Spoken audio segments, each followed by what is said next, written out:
That afternoon, I learned that fear tastes like blood in your mouth. My name is Mary Johnson. I'm 66 years old, and for a long time, I believed a mother's love could conquer anything.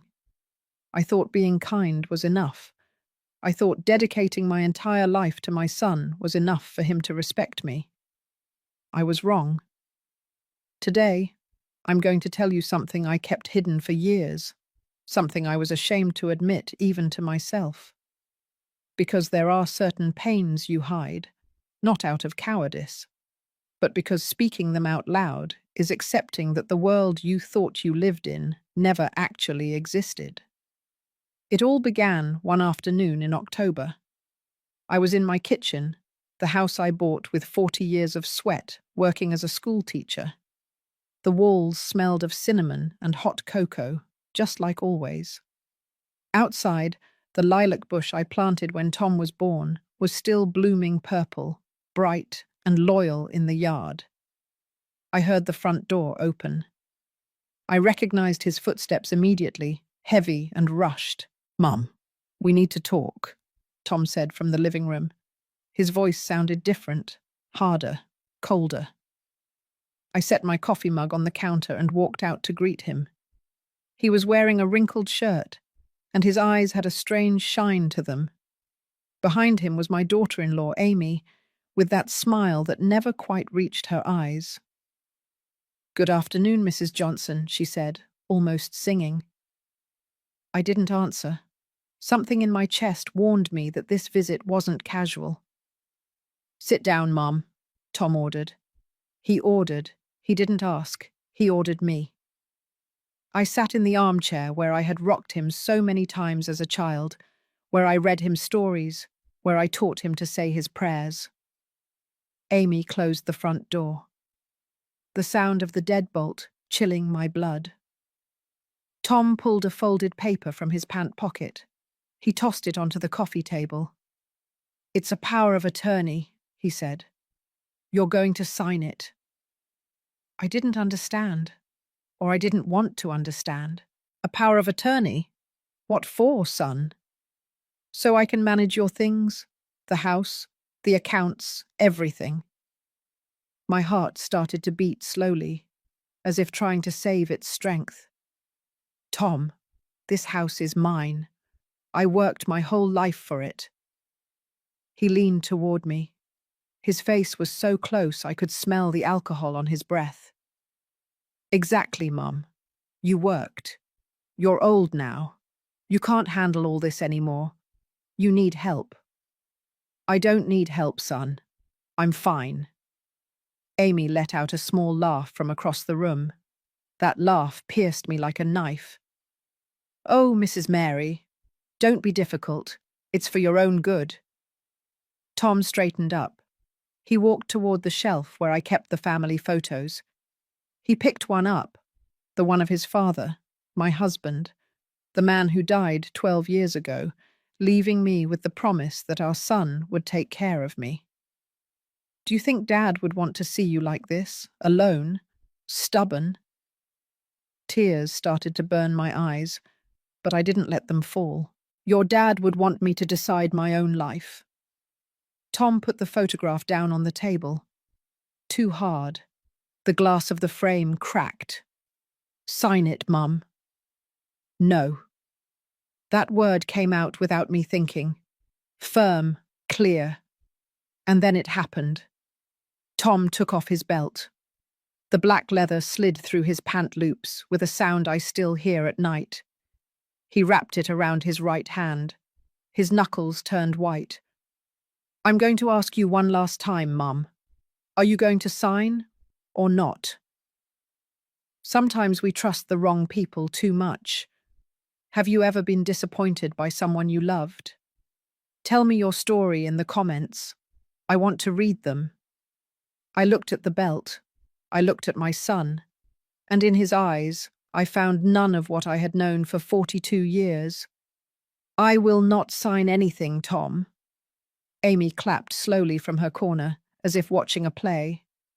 "Oh, how brave," she said, with that sickly sweet voice she always used when she wanted to hurt me. "Just look at that." Grandma's got spunk. Tom raised the belt. I closed my eyes. And right at that moment, someone rang the doorbell. Ding dong! The sound echoed throughout the house. Tom froze. Amy stopped smiling. "Who is it?" she asked in a thin voice. "I don't know," I whispered. They rang again, this time louder. Ding dong, ding dong. Amy walked toward the door with slow steps. Tom hid the belt behind his back. She opened it, and then she started to scream. Amy's scream brought me back to reality like a bucket of cold water. She stumbled backward, hands over her mouth, eyes wide. From where I was sitting, I couldn't see who had rung the bell, but I heard a man's voice, serious and calm. "Good afternoon. Is this where Mrs. Mary Johnson lives?" Tom dropped the belt to the floor. The leather hit the hardwood with a dry thump. Who are you?" he stammered. Two men walked into my living room. One was wearing an impeccable grey suit and carrying a leather briefcase. The other wore a uniform, a police officer's uniform. "I am Mr. David Williams, attorney for the Johnson family," said the man in the suit. "And this is Officer Miller. We received your call, Mrs. Mary. We are here to ensure no one forces you to sign anything." Amy started shaking her head, as if she could undo what was happening with pure movement. "No, no, no! This is a misunderstanding." Officer Miller looked at the belt on the floor. Then he looked at Tom. He didn't say anything, but he didn't have to. "I didn't make any call," I said, my voice choked. Mr. Williams approached me with slow, respectful steps. He crouched down to be at my level. "I know, ma'am, but someone who loves you very much did." In that moment, I understood everything. I understood who had called, and I understood that my life was about to change forever. But let me tell you how I got here, because a story like this doesn't start in a moment of terror. It starts much earlier, in the days when everything seemed perfect. When Tom was born, I was 24 years old. I was a third-grade teacher at a public school in downtown Chicago. My husband, Robert, worked in a textile factory. We didn't have much, but we had enough. And we had love. I remember the morning I brought Tom home for the first time. I wrapped him in a sky-blue blanket my mother had knitted for him. Robert drove slowly, so carefully, as if the whole world were made of glass. "That's it, my love," he said when we arrived. "Our family is complete," and I believed him. We raised Tom with kindness and discipline. We taught him the value of hard work, respect, and keeping your word. Every morning before school, we ate breakfast together at the kitchen table. Pancakes, bacon, and orange juice. I asked him about his dreams, and he told me with those bright eyes of a child who still believes anything is possible. "Mum, when I grow up, I'm going to buy you a huge house," he would tell me, his mouth full of a blueberry muffin, with a yard and a swimming pool. I ruffled his hair. "I don't need a huge house, my son. I just need you to be good." Robert would laugh from the other side of the table, reading the newspaper with a mug of coffee in his hand. "This boy is going to fulfill everything for you, Mary. You'll see." And I wanted to believe him. With all my heart, I wanted to believe him. On Sundays we went to church, all three of us. Tom put on his white shirt and black dress shoes that were always a little too big, because I bought them thinking they would last longer. We sat in the third pew, always the same one. Robert on the aisle side, me in the middle, Tom by the wall, where he could rest his head on my shoulder when the sermon got long. After church, we walked through the town square. Tom ran after the pigeons, Robert held my hand, and I thought, with absolute certainty, that this was happiness, this and nothing else. When Tom turned 12, Robert gave him a red bicycle. It wasn't new, but he had restored it with his own hands. He changed the tires, painted the metal, adjusted the brakes. "It's yours, son," he said. "Take care of it. The things you take care of last a lifetime." Tom hugged it as if it were pure gold. "Thank you, Dad. I promise I'll always take care of it." That bicycle lasted 5 months. Tom left it outside one rainy night, and it rusted. Robert didn't say anything to him, but I saw the sadness in his eyes. And I saw something else, something I didn't want to name at the time. Disappointment. When Tom was 17, Robert got sick. It was fast. Too fast. A pain in the chest that at first seemed like indigestion, then dizziness, then the diagnosis. His heart. He spent 2 months in the hospital. I went to see him every afternoon after teaching classes. I brought him lime-flavored Jell-O, his favorite. I read him the newspaper out loud. I told him neighborhood gossip to make him laugh. Tom went less often. He always had homework. He always had exams. There was always something more important. One afternoon, Robert took my hand in his. They were cold. Too cold. "Mary, promise me something. Anything, my love. Take care of Tom, but don't spoil him too much.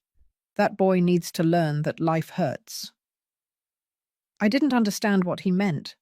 Or maybe I did, but I didn't want to accept it. Robert died on a Tuesday morning. I was at school when they called me. By the time I got to the hospital, it was too late. They let me into the room. His body was still warm. I closed his eyes, kissed his forehead, and quietly promised him that I would take care of our son, that he would never want for anything. That promise was my first mistake. After the funeral, Tom changed. He became quiet, distant. He spent hours locked in his room listening to music I didn't understand. He stopped having breakfast with me, stopped telling me his things. I tried to get closer. I prepared his favorite dishes, ironed his clothes, left $20 on his dresser for his expenses. "Sweetheart, if you need to talk, I'm here," I would say, knocking on his bedroom door. "I'm fine, Mum," he always replied, without opening it. Years passed. Tom finished high school, entered college to study business administration. I paid every tuition bill with my teacher's salary. Sometimes I had to work double shifts, give private lessons, sell homemade cookies on the weekends. I didn't care. He was my son, my only son. When he graduated, I threw a party in the backyard. I invited all the neighbors. I prepared barbecue, potato salad, baked beans, and lemonade. I hung colorful streamers between the trees. Tom arrived late, and he arrived with her, Amy. She was tall, thin, with dyed blonde hair and long red painted nails. She was wearing a tight dress and very high heels. She greeted me with 2 air kisses, without actually touching me. "Nice to meet you, Mom. Tom has told me so much about you." Lie. I knew it immediately. Tom never talked about me. "The pleasure is mine," I replied, smiling. But something inside me shrank, something ancient, something my mother used to call the eye of experience. That night, after everyone left, Tom stayed to help me clear the dishes. It was the first time in months we were alone. "I like Amy," I said, even though it wasn't entirely true. "She's going to be my wife, Mum." I dropped a glass. It shattered against the kitchen floor. "Your wife? Have you already decided?" "Yes, we're getting married next year." I picked up the glass pieces with trembling hands. One cut my finger. Blood stained the dish towel. "Do you love her?" Tom didn't answer immediately, and that silence told me everything I needed to know. "It's my decision, Mum." "I know, my son. I just want you to be happy." He knelt down to help me with the glass. "I will be. You'll see." But when he looked at me, there was something in his eyes that wasn't happiness. It was fear. And I, like all mothers who love too much, decided not to see it. The wedding was in June, a month I had always liked, because the sky over New York turns a clean, almost childish blue. But that June was grey. It rained the day of the ceremony. I had saved for 2 years to help them. I paid for the venue, the catering, the cake, the flowers. Amy wanted white roses, thousands of white roses. I counted every dollar that left my wallet, but I didn't say anything. It's for my son, I repeated to myself. It's for his happiness. The night before the wedding, Tom came home, alone. He sat at the kitchen table, where we had shared breakfast so many times, and stared at the cup of coffee I had served him without drinking it. "Are you nervous, sweetheart?" I asked, sitting across from him. He nodded slowly. "It's normal. Your dad was nervous on our wedding day too. He messed up the vows 3 times." I tried to smile. Tom didn't return the smile. "Mum," he started, and then stopped. "Tell me, son. Anything." He looked up. His eyes were the same ones he had when he was 5 years old and came running to hug me after school. But now there was something broken in them. "Do you think Dad would be proud of me?" The question pierced me like a hot wire. "Of course, Tom. Your dad loved you more than anything in this world." But I didn't go to see him as much as I should have when he was in the hospital. I got up from my chair and walked around the table to hug him. I put my hands on his shoulders. They were broad now, strong. He wasn't my little boy anymore, but he was still my child. "Your dad understood, my son. You were young. You were scared." "I'm still scared," he whispered. "Of what?" He didn't answer. He just hugged me, hard, like he hadn't hugged me since he was a child. And I felt, in that embrace, a goodbye. The ceremony was in a small church in the neighborhood. Amy arrived half an hour late, as she said all elegant brides did. I was sitting in the first pew, wearing a navy blue dress I had bought on sale. Next to me was Mrs. Carroll, my lifelong neighbor, who had come to keep me company. "The young man looks handsome," Carol whispered, squeezing my hand. "Just like his father," I replied, and the tears began to burn my eyes. When Amy entered, everyone turned. She wore an enormous white gown, with rhinestones and a train so long that 2 flower girls had to carry it. Her makeup was perfect. Her smile was too perfect, too rehearsed. She walked toward the altar with slow steps, to the rhythm of the music. But she didn't look at Tom. She looked at the guests, as if she were on a runway.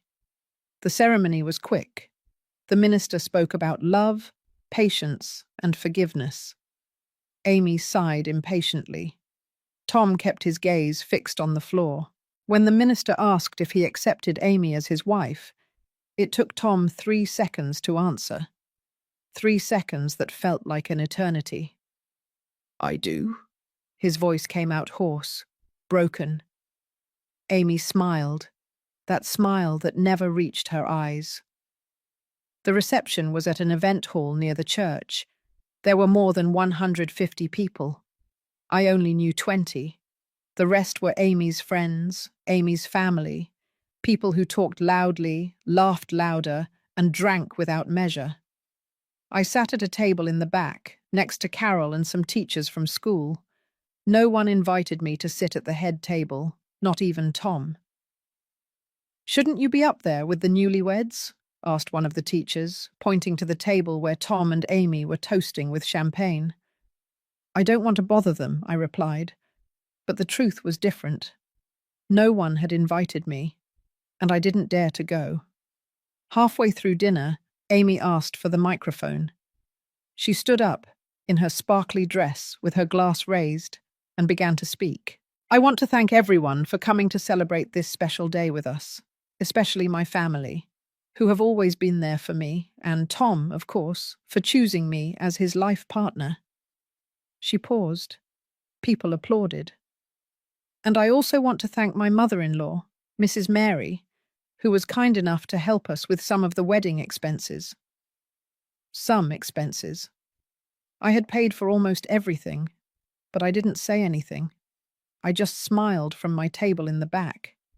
And when Amy pointed at me, everyone turned to look at me as if they had just realized I existed. Carol squeezed my hand under the table. Breathe, honey. Just breathe. That night, when the party ended, I helped clear the tables. The waitresses tried to stop me. No, Ma'am, we'll take care of it. It's no trouble, I replied. I needed to do something with my hands, something to help me not think. Tom and Amy left early for their honeymoon, Miami. Everything paid for, a gift from her parents. They didn't say goodbye to me, they just sent me a text the next day. We arrived, all good. Call you later. They didn't call. When they returned 2 weeks later, I had cleaned and organized the house they rented. It was a small apartment about a half-hour away. I painted the walls, washed the windows, put up new curtains and filled the fridge. "Oh, mother-in-law, you shouldn't have bothered," Amy said when she saw everything. But her tone wasn't one of gratitude. It was annoyance. "It wasn't a bother, honey. I want you to start off well." Tom didn't say anything. He just walked through the apartment with his hands in his pockets, looking at everything with an empty expression. "Do you like it, son?" I asked. "Yes, Mum. It's fine." But he didn't look at me when he said it. The first few months were quiet. I visited them on Sundays. I brought them food, lasagna, chili, whatever I had cooked. Amy always greeted me at the door without inviting me in. "Oh, mother-in-law, how sweet. But we're busy right now." Tom would appear behind her, looking tired. "Mum, maybe we'll see you another day, okay?" "Sure, sweetheart. Sure." And I would leave with the full food containers in my hands, wondering what I had done wrong. As I tell all this, I wonder where you are listening to me. Write the name of your city in the comments. One afternoon, 6 months after the wedding, Tom came to my house without warning. He knocked on the door so hard, I thought something terrible had happened. "What is it, son? Are you all right?" He walked in without answering. He collapsed onto the living room sofa. He had deep circles under his eyes. His hands were shaking. "I need money, Mum." "Money? What for?" "To pay off some debts. Credit cards." Amy took out some. She bought, a lot of things. Clothes, shoes, I don't know. And now we can't pay. I felt the ground move beneath my feet.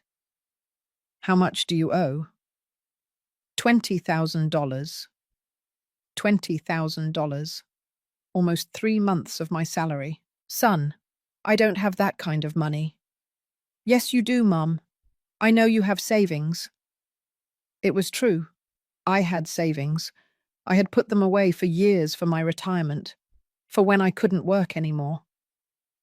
"Tom, that money is for..." "For what, Mum? What are you going to use it for if you live alone? I'm your family. I should be your priority." His words hit me like stones. "You have always been my priority, sweetheart. Always. So help me, please." I looked at my son. I looked at the man he had become, and I didn't recognize anything in him. But he was my son, and I had promised Robert I would take care of him. "All right," I whispered. "I'll help you." I gave him the money the next day. Tom took it without looking me in the eyes. He didn't thank me. He just said, "I'll pay you back, Mum. I promise." He never did. 2 months later, he asked me for money again, then again, and again. It was always the same. Amy bought things, Tom asked for money, and I gave it. Until one day, a Saturday afternoon, Tom arrived with Amy. Both of them. Serious. "Mum, we have to talk to you." "Of course, sweetheart. Sit down. Would you like some coffee?" "No, Mum. We don't want coffee. We want to talk about the house." "The house?" Amy crossed her arms. She was wearing a new sweater. Camel. Soft. Expensive. "This house is too big for you alone, Mrs. Mary. It's a shame to have it empty." "It's not empty. I live here." "Yes, but you're only one person. There are two of us, and soon there will be more." It took me a second to understand. "Are you pregnant?" Amy smiled. For the first time, her smile looked real. 3 months. I should have felt joy. I should have shouted, cried with happiness, hugged my son. But the only thing I felt was fear. "Congratulations," I said in a flat voice. "Thank you, mother-in-law. That's why we need more space. And we thought the most logical thing would be for you to come live with us in the apartment. And we will stay here." The world stopped. "What?" Tom leaned forward. He put his hands on my knees. "Mum, think about it. The apartment is smaller, easier to maintain. And this house has 3 bedrooms. The baby needs its own room." "Tom, this is my house. I bought it. I paid for it." "I know, Mum. No one is taking anything away from you. We're just asking you to lend it to us for a while." "For a while? And then what?" Amy sighed impatiently. "Oh, Mrs. Mary, don't be dramatic. We just want what's best for your grandchild." I looked at Tom. I searched his eyes for any sign of the boy he had been, the boy who ran after pigeons in the town square, the boy who promised to buy me a huge house when he grew up. I found nothing. "Let me think about it," I said. Tom stood up.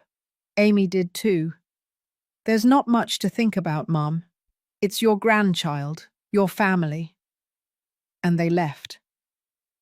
I didn't sleep that night. I sat at the kitchen table, looking at the cup of coffee getting cold in my hands, and for the first time in many years, I thought about Robert, about his last request. "Take care of Tom, but don't spoil him too much." It was too late. I had already spoiled him too much, and now I was paying the price. 3 weeks passed before they brought up the subject again. 3 weeks in which I woke up every morning with a knot in my stomach, wondering how I had gotten here. At night, I sat in the living room armchair, the same one where Robert used to read the newspaper, and looked at the walls of my house. Every one of them had a story. There was the mark from when Tom learned to ride his bike inside the house and crashed into the wall. There was the coffee stain I could never get out of the floor. There was the photo of our wedding, with Robert smiling and me in the white dress my mother had sewn with her own hands. This house was my entire life, and my son wanted me to hand it over. One afternoon, they arrived without warning. Both of them. Amy was wearing a loose pink blouse that barely showed her 4-month bump. Tom was holding a yellow folder in his hand. "Mum, we have good news," he said, sitting on the sofa without my inviting him. "What news?" Amy settled beside him, putting her hand on her belly in that gesture all pregnant women make when they want people to notice their condition. "We know what the baby is," she announced in a sing-song voice. "It's a girl." I should have felt something. Excitement, tenderness, hope. But the only thing I felt was a cold emptiness in my chest. "That's nice, honey. Congratulations." Tom opened the folder and took out some papers. He put them on the coffee table. "We talked to a lawyer, Mum, and he told us the easiest way to do this is for you to give me power of attorney. That way I can manage the house, make the changes we need, and you can relax in the apartment without having to worry about anything." I took the papers with trembling hands. The letters danced before my eyes. Words I didn't understand. clauses, legal terms. Power of attorney? Why do you need that, son? To be able to remodel, Mum. We want to make a room for the baby girl. Paint it pink. Put down a soft rug.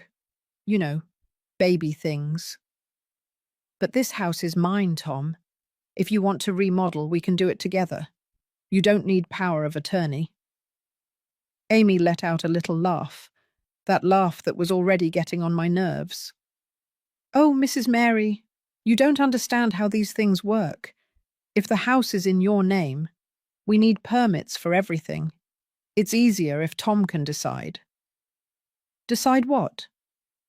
Everything, Mum, Tom intervened. Whatever is best for the house, for the baby, for the family. I looked at the papers, then I looked at my son. Give me a few days to think about it. Amy's smile disappeared. A few days? For what? Don't you trust your own son? It's not that, honey. It's just that. It's just nothing, mother-in-law. Either you trust us or you don't. There's no middle ground. Tom put his hand on Amy's, as if trying to calm her down. Mum, if you don't want to sign, don't sign. We'll manage somehow, even if it's difficult. Even if the baby has to sleep in our room, because we don't have the money to move to a bigger place. I felt the blow of guilt like a slap. I didn't say I wasn't going to sign, son. I just asked for a few days. Okay, Mum, take your time. But the tone of his voice said the opposite. They left the papers on the table. I couldn't eat dinner that night. I sat staring at that yellow folder as if it were a bomb about to explode. 2 days later, Carol came to visit me. She always knew when something was wrong. She arrived with a pot of chicken noodle soup and a bag of biscuits. Oh, Mary, you look terrible. What's wrong? I told her everything. The debts, the requests for money, the house, the power of attorney. Carol put her coffee cup down on the table harder than necessary. And what are you planning to do? I don't know, Carol. He's my son. She's my granddaughter. It's your house, Mary. Your whole life is in this house. I know. But if I don't help them, what kind of grandmother am I? Carol took my hands. Hers were rough, full of years of work and sacrifice, like mine. Listen to me carefully, honey. I raised 4 children. 4. And I'm going to tell you something I learned the hard way. A mother's love has to have limits, because if it doesn't, the children will eat it all up, everything, until there's nothing left of you.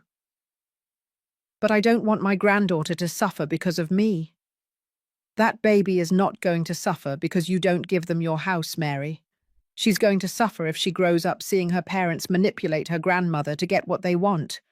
Is that what you want to teach her? I didn't answer, because I had no answer. Carol stayed with me late. When she left, she hugged me tightly at the door.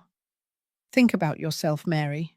For once in your life, think about yourself. But I couldn't, because that very night, Tom called me. His voice sounded strange, choked. Mum, can I come over? Of course, sweetheart. Did something happen? I'll be right there. He arrived a half-hour later, alone, without Amy. His eyes were red, as if he had been crying. What happened, son? Where is Amy? At the apartment. We had a fight. Why? He sank into the armchair. He covered his face with his hands. Because I told her maybe we were pressuring you too much, that maybe we should look for another solution, and she got furious. My heart leaped. For the first time in months, I recognized my son. Oh, sweetheart, come here. I sat down next to him. I hugged him like when he was a child. He rested his head on my shoulder. I don't know what to do, Mum. She always wants more. More clothes, more things, more money. And I can't anymore. I just can't. Then tell her no, son. Set a limit for her. I can't. She's pregnant. If I make things difficult, she says she's going to leave, that she's going to take the baby, and I don't want to lose my daughter before I even meet her. I felt something break inside me. My son was trapped, and I was the only one who could save him, or so I thought. All right, Tom, I'll sign the papers. He lifted his head. He looked at me with bright eyes. Really, Mum? Really, but with one condition. Anything. That you keep the house, but that it be only yours, not Amy's, just yours. And when the baby is born, I want to see her. I want to be part of her life. Of course, Mum. Of course you can. I promise. He hugged me tightly, so tightly I could barely breathe, and I felt for a moment that I had made the right decision. I was wrong. I signed the papers a week later. The three of us went to the notary's office, Tom, Amy, and I. The notary read the entire document aloud, long, complicated words. I was only half listening. Do you understand, Mrs. Johnson, that by signing this power of attorney, you are granting your son the authority to manage, sell, mortgage, or perform any legal act on the property located at— Yes, I understand. And you do this of your own free will, without any pressure? I looked at Tom. He smiled at me. That smile I had seen thousands of times when he was a child and was asking me permission for something. Yes, of my own free will. Lie. I signed where they told me, 3 times, with my full name. Mary Johnson, widow of Robert. Amy clapped when I finished. Oh, mother-in-law, I knew you'd understand. Now we're a real family. The notary handed us the copies. Amy put hers in her purse. Quickly, as if she were afraid I would change my mind. We left the notary's office. It was hot. The sun burned my skin. And when will you help me move to the apartment? I asked. Tom and Amy looked at each other. Soon, Mum. Very soon. First, we have to arrange a few things. What things? Baby things, you know. And they left. I was left standing on the street, with my copy of the document in my hands, feeling as if I had just signed my own death warrant. For the next 2 months, I tried to contact them. I called them. I texted them. I brought them food. I always got the same response. We're busy, Mum. We'll talk later. One afternoon, I decided to go without warning. I knocked on the apartment door. No one opened it, but I heard voices inside. Laughter. I knocked harder. Tom! Sweetheart, it's me. Open up. Silence. I knocked again, until my knuckles hurt. Finally, the door opened. Amy appeared in a silk robe. Her hair was down. Perfect makeup. Oh, mother-in-law, what are you doing here? I came to see you. I haven't heard from you in weeks. Well, we've been very busy with the baby preparations. Can I come in? It's not a good time, Mrs. Mary. Just for a little while. I want to see Tom. Tom is resting. Please, Amy. She sighed. She opened the door just enough for me to see inside. The apartment was full of boxes, new boxes, with expensive store logos, baby clothes, furniture, toys. Where did you get the money for all this? I asked. Amy smiled. That smile I knew so well. From the mortgage on your house, mother-in-law. Didn't Tom tell you? The world stopped. What mortgage? Why, the one Tom took out last week. With the power of attorney you gave him, they lent us $500,000 for the baby to start off well. $500,000. My house. The house I had paid for over 40 years. the house where I had raised my son, the house where Robert had died, mortgaged. "Where is Tom?" I whispered. "I already told you he's resting." "Tom!" I shouted. Amy tried to close the door, but I pushed it open. I entered the apartment. Tom was on the sofa with a beer in his hand, watching television. "Is it true, son? Did you mortgage my house?" Tom didn't even turn to look at me. "We needed the money, Mum." "But it's my house." "Not anymore, Mum. It's mine now. You gave me the power. You signed." I felt my legs shaking. "But you promised. You promised it would be only yours, that you would let me see the baby." Amy crossed her arms. "And you will see her, mother-in-law, when we decide. Now, if you'll excuse us, we have things to do." She took me by the arm. She led me out of the apartment. She closed the door in my face. I was left standing in the hallway, alone, trembling. And for the first time in my life, I understood what it means to be completely broken. I returned to my house, or what had been my house. I went inside. I sat at the kitchen table, and I cried. I cried for Robert, for not having listened to him, for not having set limits when I should have. I cried for Tom, for the boy he was, for the man he had become. I cried for myself, for my naivety, for my blind love, and when I had no more tears left, I stood up. I washed my face. I looked at myself in the mirror, and I made a decision. If my son had decided to destroy me, I would let him do it, but with dignity. I would stay in my house until they came to drag me out. I wasn't going to fight. I wasn't going to beg. I was going to keep the only thing I had left: my dignity, even if I had to lose everything. The next 3 months were the longest of my life.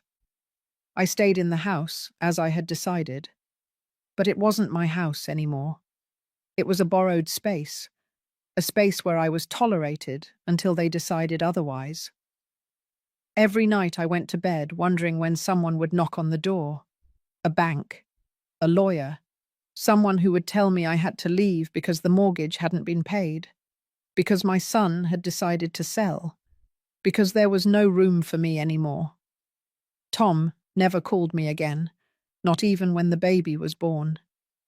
I found out on Facebook a photo of Amy in the hospital with a baby wrapped in a pink blanket. The caption read, "Valerie Mendoza Garcia, 7 pounds, 2 ounces, the love of our lives." 500 comments, 500 hearts, 500 strangers celebrating the arrival of my granddaughter. And I, the grandmother, found out on a social network. I cried myself to sleep that night. And I dreamed of Robert.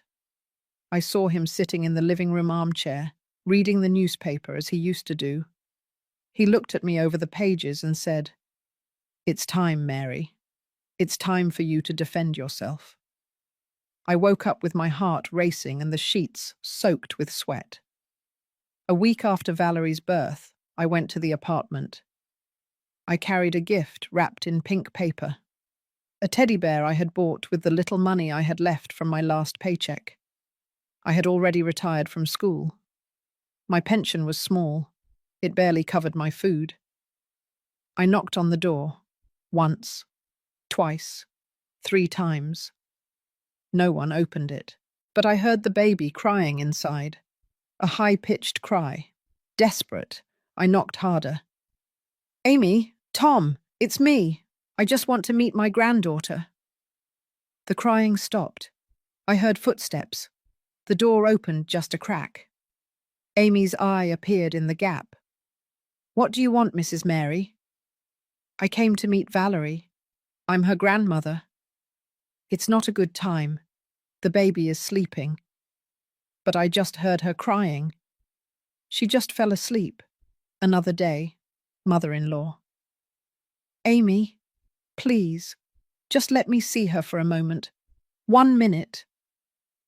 The door opened a little more. Amy was wearing a wrinkled pajama, her hair was dirty, and she had deep bags under her eyes. Behind her, the apartment looked like a mess. Clothes were thrown everywhere, dirty dishes on the table. Is everything all right, honey? Do you need help? We don't need anything, Mrs. Mary. I already told you. We're fine.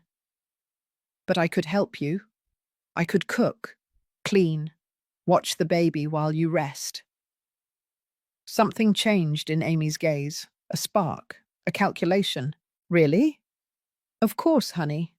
That's what grandmothers are for. She opened the door completely. She let me in. The apartment smelled of sour milk and dirty diapers. The curtains were closed. The light was dim, almost sad. She's in the bedroom, Amy said, pointing toward the back. I walked slowly, my heart pounding in my throat. I pushed the bedroom door open, and there she was. Valerie, my granddaughter, asleep in a white crib, with her tiny fists clenched next to her face. She had dark hair like Tom when he was born, fine eyebrows, a small nose. She was perfect. I approached without making a sound. I stood looking at her for what seemed like hours, but was probably just minutes. I felt something I hadn't felt in months. Hope. She's beautiful, I whispered. Amy appeared behind me. Yes, she looks like Tom. Where is he? Working. He's always working. And how are you, honey? Are you resting? Amy sat on the bed. Suddenly she looked very young, very tired. I don't sleep. The baby wakes up every 2 hours. She cries all the time, and I don't know what to do. For the first time since I met her, I saw something real in her. Fear, exhaustion, vulnerability. It's normal, Amy. The first few months are hard, but they pass. I promise. My mum says it's my fault, that I should have learned before having kids. It's no one's fault. You learn how to be a mother by doing it. Valerie started to move. She opened her eyes. She had Robert's eyes, dark and deep. Can I hold her? I asked. Amy hesitated. Then she nodded. I carefully lifted Valerie. I held her against my chest. She smelled like a baby, that mix of milk and powder that is the sweetest smell in the world. Hello, my love, I whispered to her. I'm your Grandma Mary, and I've been waiting for you for so long. Valerie looked at me with those enormous eyes, and she smiled. A baby's smile. Involuntary, but it went straight through my heart. Look, Amy. She's smiling. But when I turned around, Amy was on her phone, typing something. She wasn't even looking at us. I stayed for 4 hours that day. I changed diapers. I warmed up bottles. I washed dishes. Amy went to take a shower. Then she fell asleep. When Tom arrived, it was already evening. He walked in with a wrinkled shirt and a loose tie. Mum, what are you doing here? I came to meet my granddaughter, and I stayed to help. Tom looked around. The apartment was clean, tidy. It smelled like food. I had made chicken soup. Thank you, Mum. You're welcome, my son. We stayed in silence, him looking at the floor, me looking at him. I'm sorry for not calling you, he finally said. I've been very busy. I know, son. I know. Do you want to stay for dinner? It was the first time in months he had invited me to stay. The first time he had spoken to me without coldness. I'd love to. The 3 of us ate dinner. Amy barely spoke, neither did Tom. But I felt happy. For the first time in so long, I felt like I was part of something. When I left, Tom walked me to the door. Mum, Could you come tomorrow to help with the baby? Just for a little while.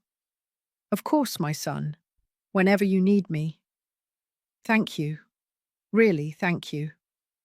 He hugged me. Quick. Awkward. But he hugged me. And I went home with something I hadn't felt in a long time. Hope that maybe, just maybe, things were going to get better. How naive I was. Over the following weeks, I went to the apartment every day. I became the unpaid nanny, the cook, the maid. I arrived at 8 in the morning. I left at 8 at night. I took care of Valerie. I cleaned. I cooked. I did laundry. Amy spent the day in her bedroom watching television, talking on the phone, buying things online that they didn't need and couldn't afford. Tom came home late, always late, smelling of beer, cigarettes, and places I didn't want to imagine. One night, as I was putting Valerie to bed, I found a paper under the crib. It was a receipt. From the bank. A late payment notice. The mortgage on my house. They were 3 months behind on payments. 3 months. I put the paper in my purse. I didn't say anything, but I couldn't sleep that night. The next day, I arrived earlier. Amy was still sleeping. Tom was getting ready to leave. Son, we need to talk. Not now, Mum. I'm late for work. It's important. Later, Mum. Now, Tom.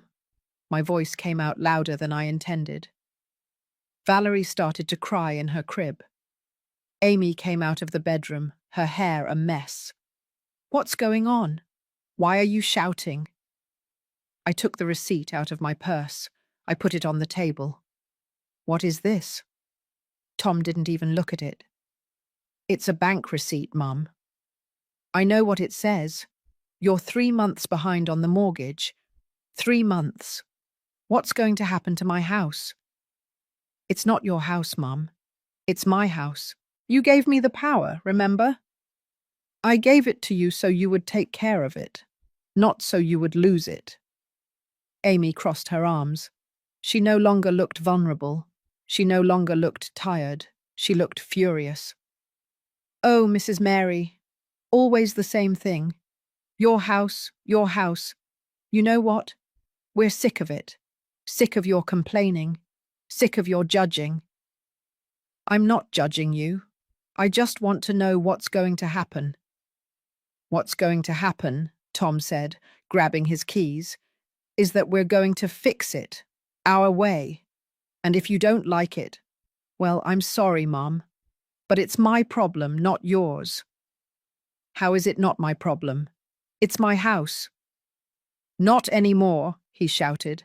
It's not your house anymore. It's mine. And I'm going to do whatever I please with it.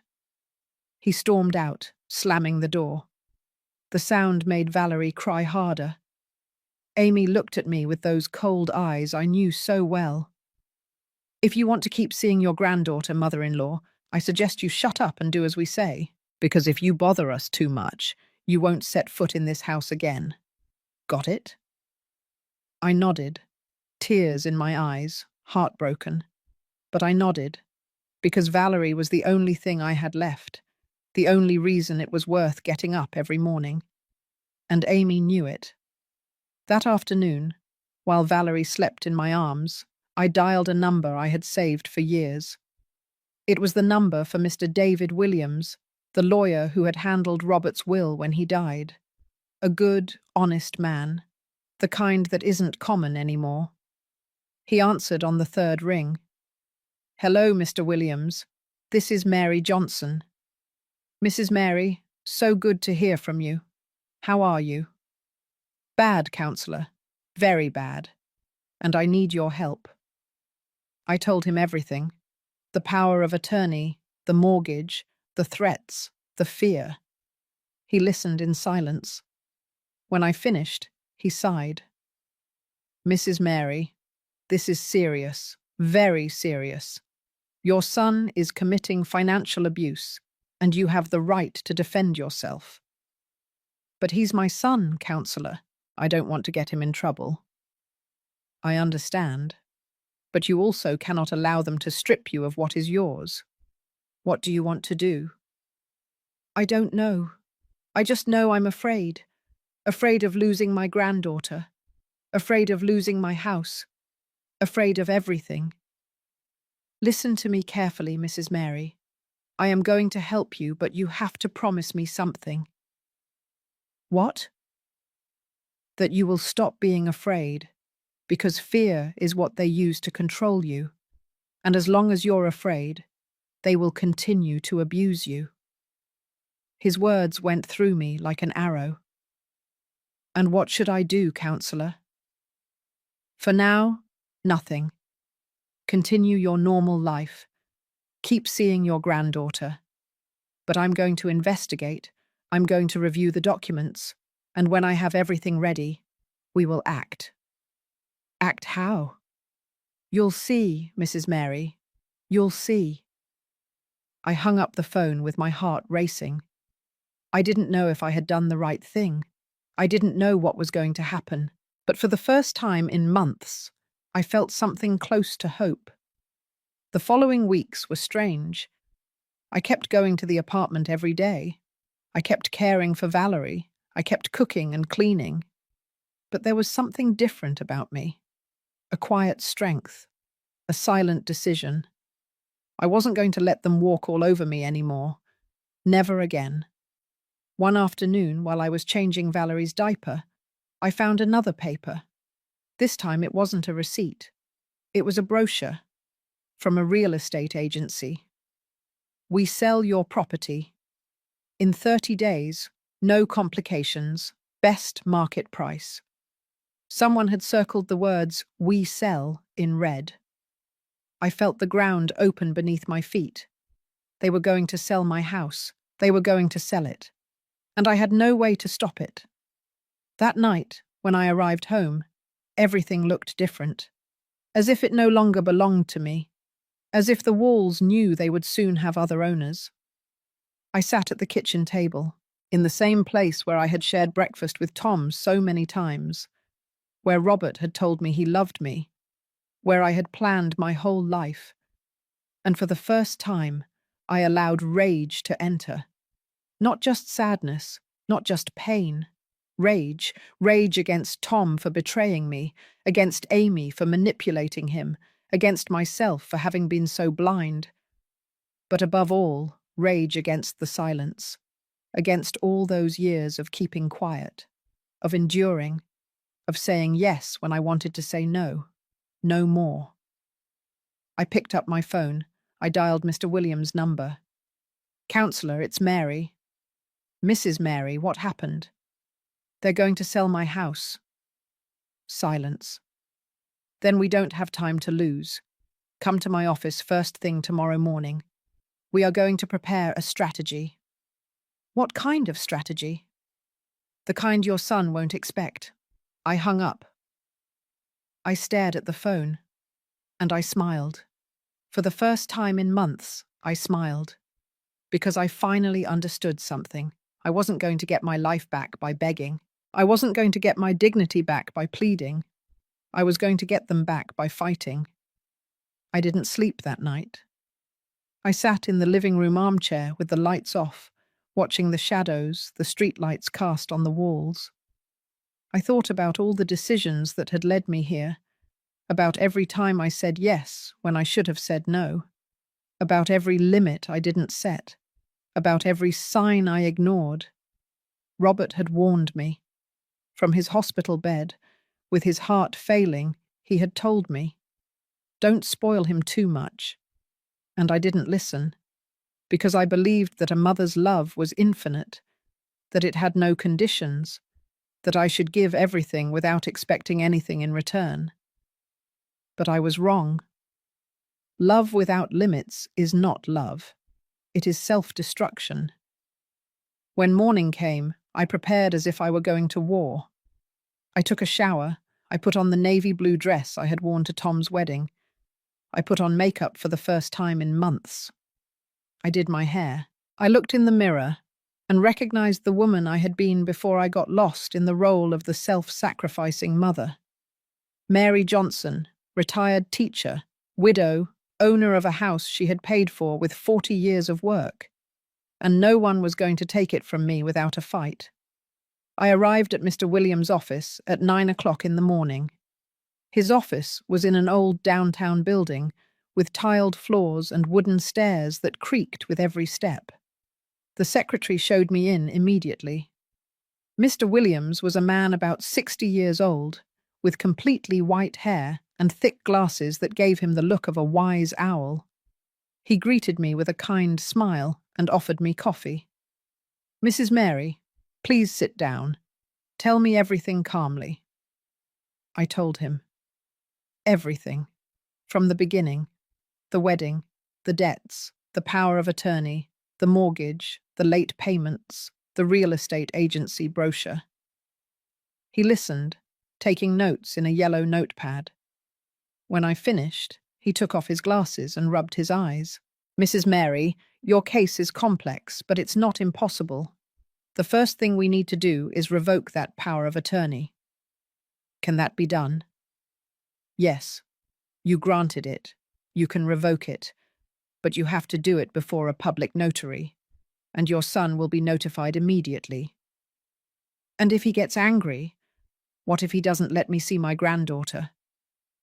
Mr. Williams looked at me with those eyes that had seen too many family tragedies. "That is the question all grandmothers in your situation ask me, and the answer is always the same. If you don't defend yourself now, you will lose everything, the house, your dignity, and eventually the granddaughter too. Because when your son sells the house and spends the money, who do you think he's going to come to ask for more?" He was right. What do I have to do? First, we are going to make copies of all the documents, the power of attorney, the deed to the house, the late payment receipts, everything you have. Then we'll go before the notary to revoke the power. And finally, we will file a complaint for financial abuse and attempted dispossession. A complaint? Against my son? Yes, Mrs. Mary, against your son, because what he is doing is a crime, and you have the right to defend yourself. Tears started to burn my eyes. "Counselor, I don't want to get him in trouble. I just want to get my house back, to be able to live my final years in peace." "I know, and that's why we're going to try the peaceful route first.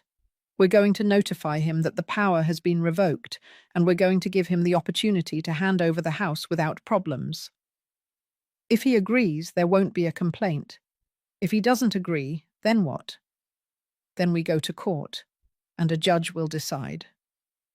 I took a deep breath, thought about Tom, the boy he had been, the man he had become, and I made the hardest decision of my life. "All right, counselor, let's do it." We spent the next 2 hours gathering documents, copies, signatures, and declarations. At 12 o'clock, we went to the notary's office, the same notary's office where I had signed the power of attorney months ago. The notary recognized me. "Mrs. Johnson, how can I help you?" "I've come to revoke the power of attorney I granted to my son." The notary looked at Mr. Williams, then looked at me. "Are you sure? This is a serious legal act. Once you revoke it, your son will no longer be able to act on your behalf." "I'm sure." "And you do this of your own free will, without any pressure?" I looked at Mr. Williams. He nodded slowly. "I do it of my own free will, and this time it's true." I signed where they told me. Once, twice, 3 times. The notary stamped the documents. "Done.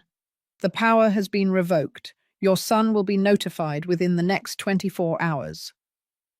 We left the notary's office. The midday sun burned my face, but for the first time in months, I felt something like freedom. "And what happens now?" I asked. "Now we wait. Your son will receive an official notification. He can respond in 2 ways: accept it and hand over the house without problems, or refuse and force us to go to court." "Which do you think he'll choose?" Mr. Williams. Mr. Williams didn't answer, but his silence told me everything I needed to know. I didn't go to the apartment that afternoon.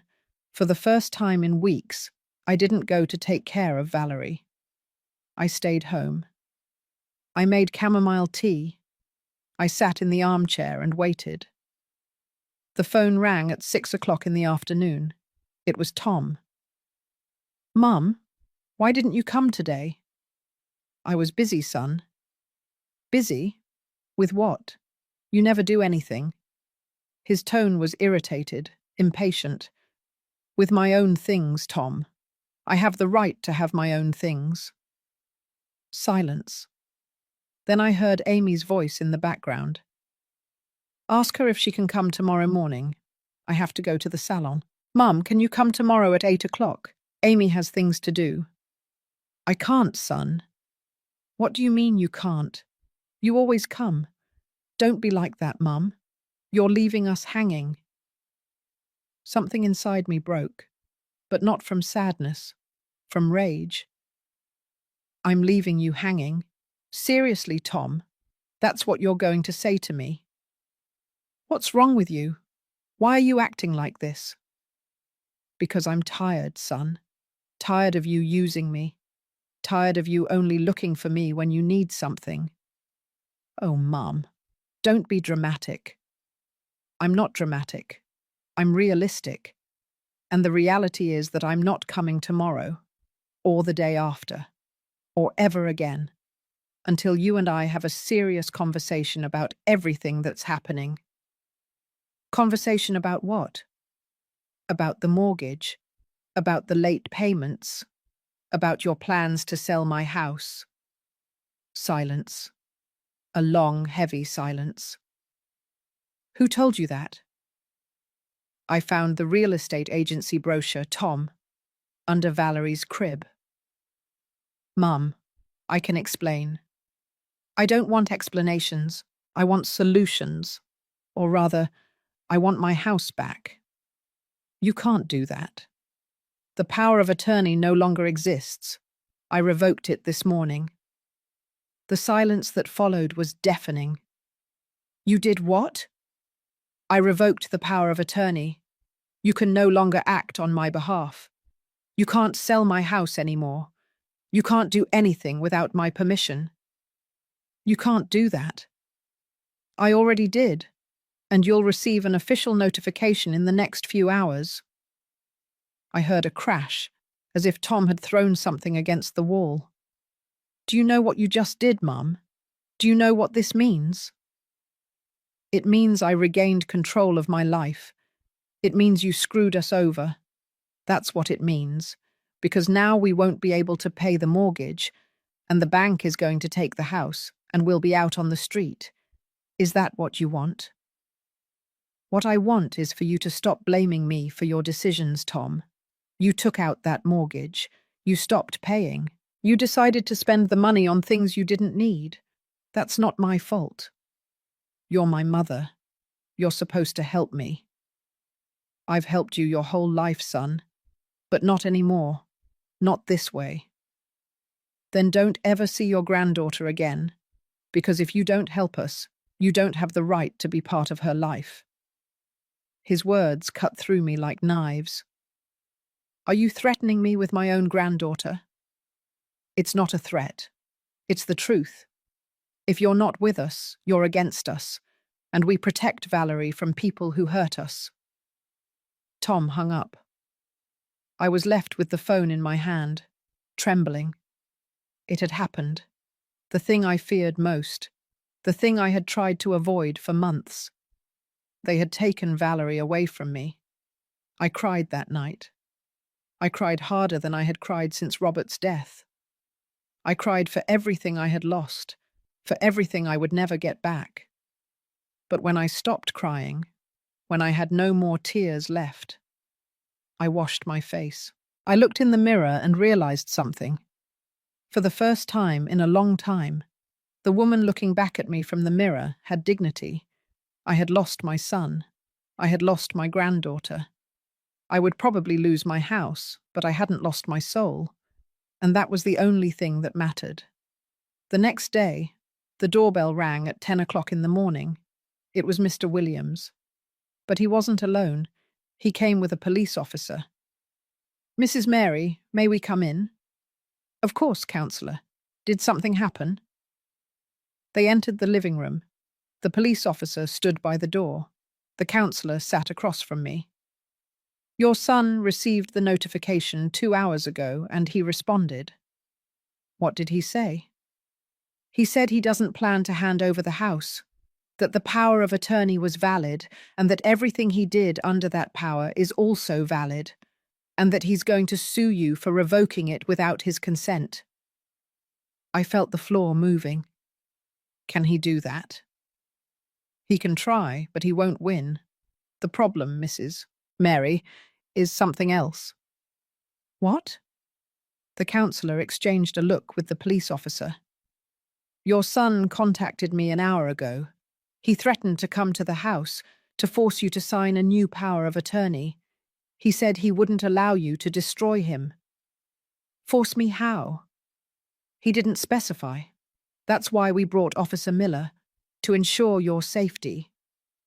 "My safety? From my own son?" The counsellor looked at me with those sad eyes that had seen everything. "Mrs. Mary, when money is involved, people do things they never imagined they would do, even family, especially family." I remained silent, thinking about Tom, the boy he had been, the man he had become. Was he really capable of hurting me? I didn't want to believe it, but deep down I already knew. The answer was yes. 3 days passed, 3 days in which I didn't leave the house, in which every noise made me jump, in which I slept with the lights on and the phone in my hand. Mr. Williams called me twice a day to check how I was. He told me they had filed the complaint for financial abuse, that the process would take time, that I needed to be patient, but I no longer had patience. I only had fear. And on the fourth day, when I was in the kitchen making coffee, I heard someone open the front door. They didn't knock. They simply walked in, with a key. Tom still had a key to my house. I felt my heart stop. I heard his footsteps in the living room, then Amy's voice. "Where is she? She must be in the kitchen." I froze, the cup of coffee shaking in my hand. And then Tom appeared. But he wasn't the tired, apologetic Tom who had come asking for help months ago. He was a different man, with hard eyes, a clenched jaw, and his hands closed into fists. "Mum, we need to talk." "Tom, what are you doing here?" "I came to fix this, once and for all."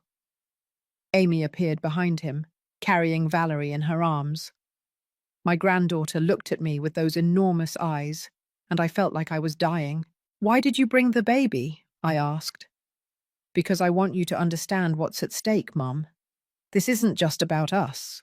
It's about her, your granddaughter. Or don't you care about her anymore?" "Of course I care, but—" "Then sign this." He took some papers out of his jacket pocket. He threw them onto the kitchen table. I recognized the format. It was a power of attorney. Again. "I will not sign that, Tom." "Yes, you will sign it." "No." Tom took a step toward me. His face was inches from mine. "Listen to me carefully, Mum.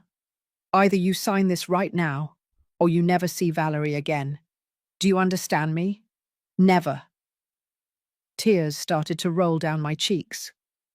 "Don't do this to me, son. Please." "You did it to me first. You revoked the power. You filed a complaint. You betrayed me." "I didn't betray you. I just defended myself." "It's the same thing." "No, Tom. It's not the same thing." Amy came closer. She put Valerie in front of my face. The baby reached out her little hands toward me. "Look, mother-in-law. Look at what you're losing. Your granddaughter, your family, everything. Is it worth it? Is an old house worth this?" My hands were shaking. My heart was beating so hard I thought it would burst. And then Tom did something I never imagined. He took off his belt. The black leather slid through his pant loops with that sound I will never forget. A menacing whisper that filled the entire kitchen. Tom wrapped the belt around his right hand. His knuckles turned white. "Mum, for the last time, are you going to sign or not?" My voice came out as a thread. "No, Tom, I will not sign." Amy stepped back, moving away with Valerie in her arms. But she didn't leave. She stayed there, watching, waiting. "Then you're forcing me to do this," Tom said. He raised the belt, and I closed my eyes. I still wonder if I did the right thing. And you? What would you have done in my place? But the blow never came.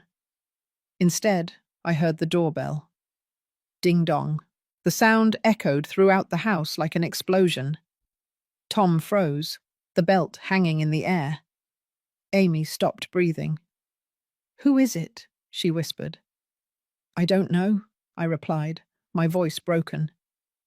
They rang again, this time louder, more insistent. Ding dong, ding dong.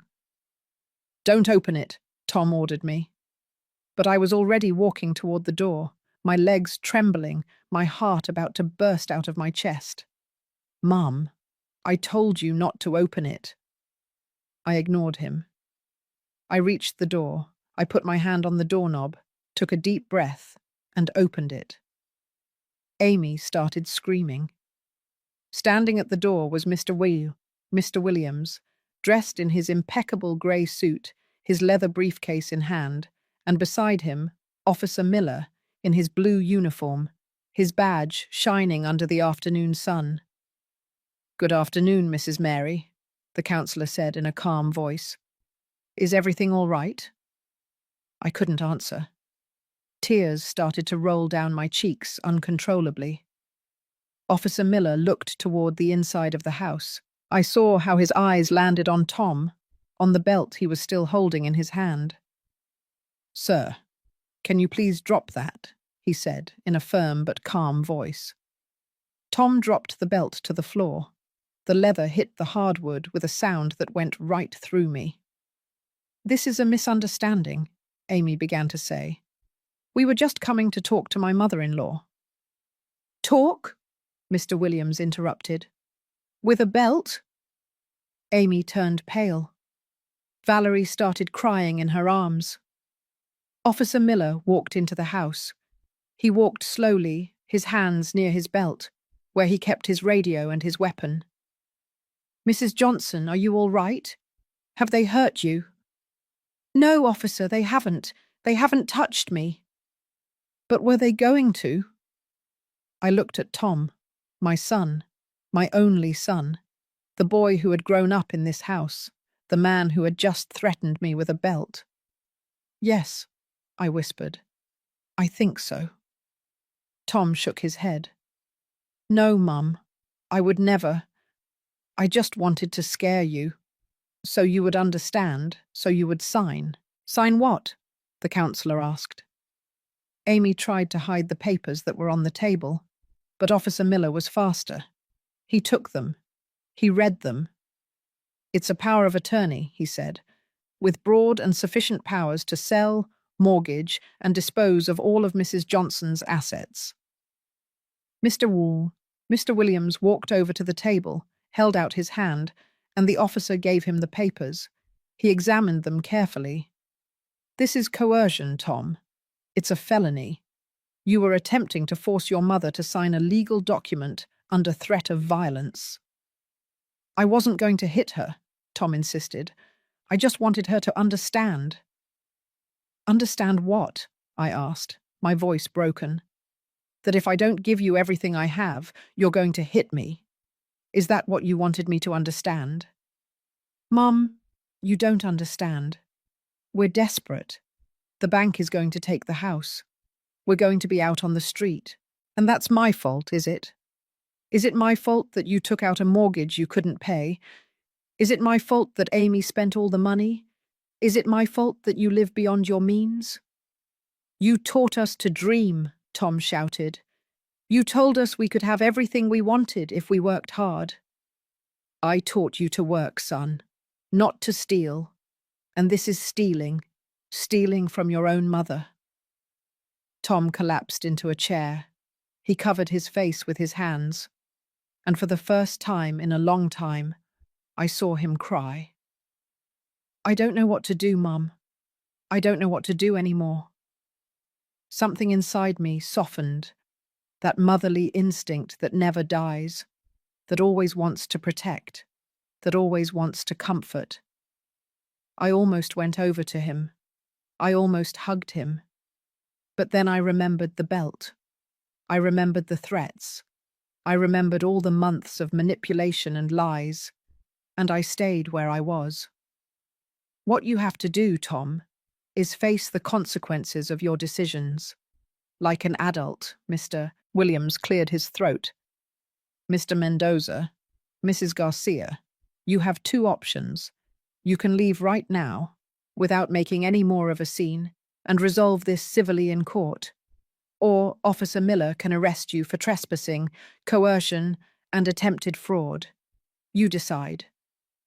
Amy was the first to move. She walked toward the door with Valerie in her arms. She passed by me without looking.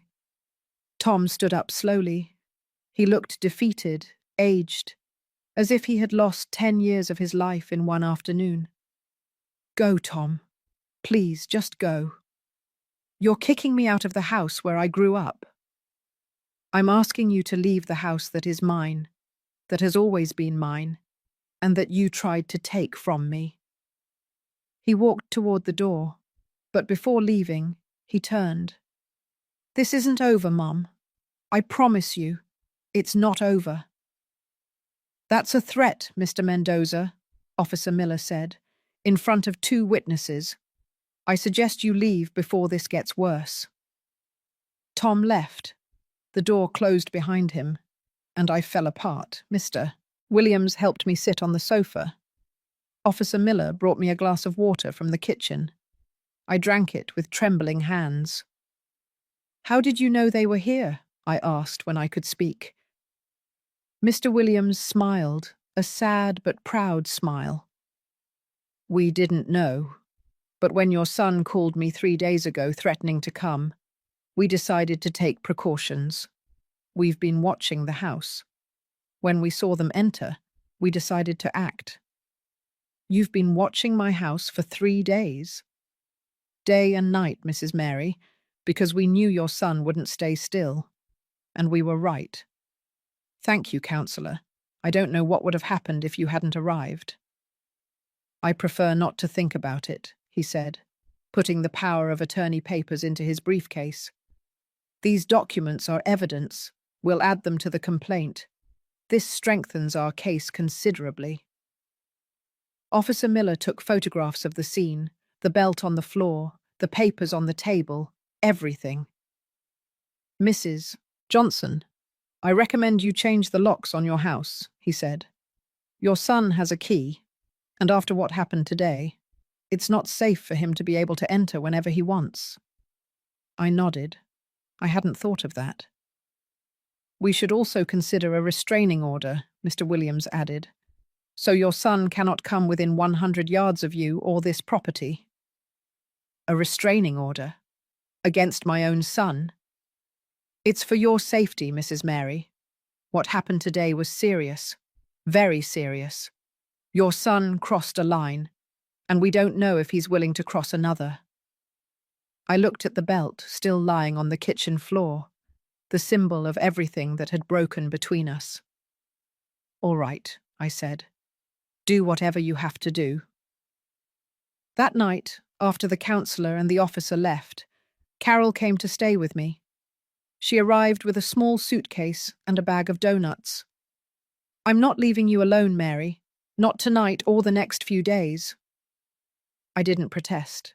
The truth is, I was afraid to be alone. Afraid Tom would come back. Afraid of my own thoughts. We sat in the living room, each with a cup of soothing herbal tea. "How do you feel?" Carol asked. "I don't know. Empty, broken, but also relieved." "Relieved?" "Because I no longer have to pretend everything is fine. Because I no longer have to pretend that my son isn't hurting me. Because I finally set a limit." Carol squeezed my hand. "I'm proud of you, honey. I know how hard it was. I know how much it cost you." "It cost me everything, Carol. My son, my granddaughter, my family." "You didn't lose your family, Mary. You discovered that you never had it. Not the way you thought you did. And that hurts. God knows it hurts. But it's better to know the truth than to live in a lie." She was right, as always. That night, I slept in my bed for the first time in weeks, without taking sleeping pills, without waking up startled every hour. I slept soundly, the way you sleep when you finally let go of a burden that wasn't yours to carry. The next morning, the locksmith arrived at 8 o'clock. He changed all the locks, the front door, the back door, the garage door.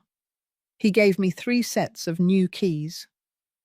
"One for you, one spare, and one just in case," he said. I gave one to Carol and kept the other 2.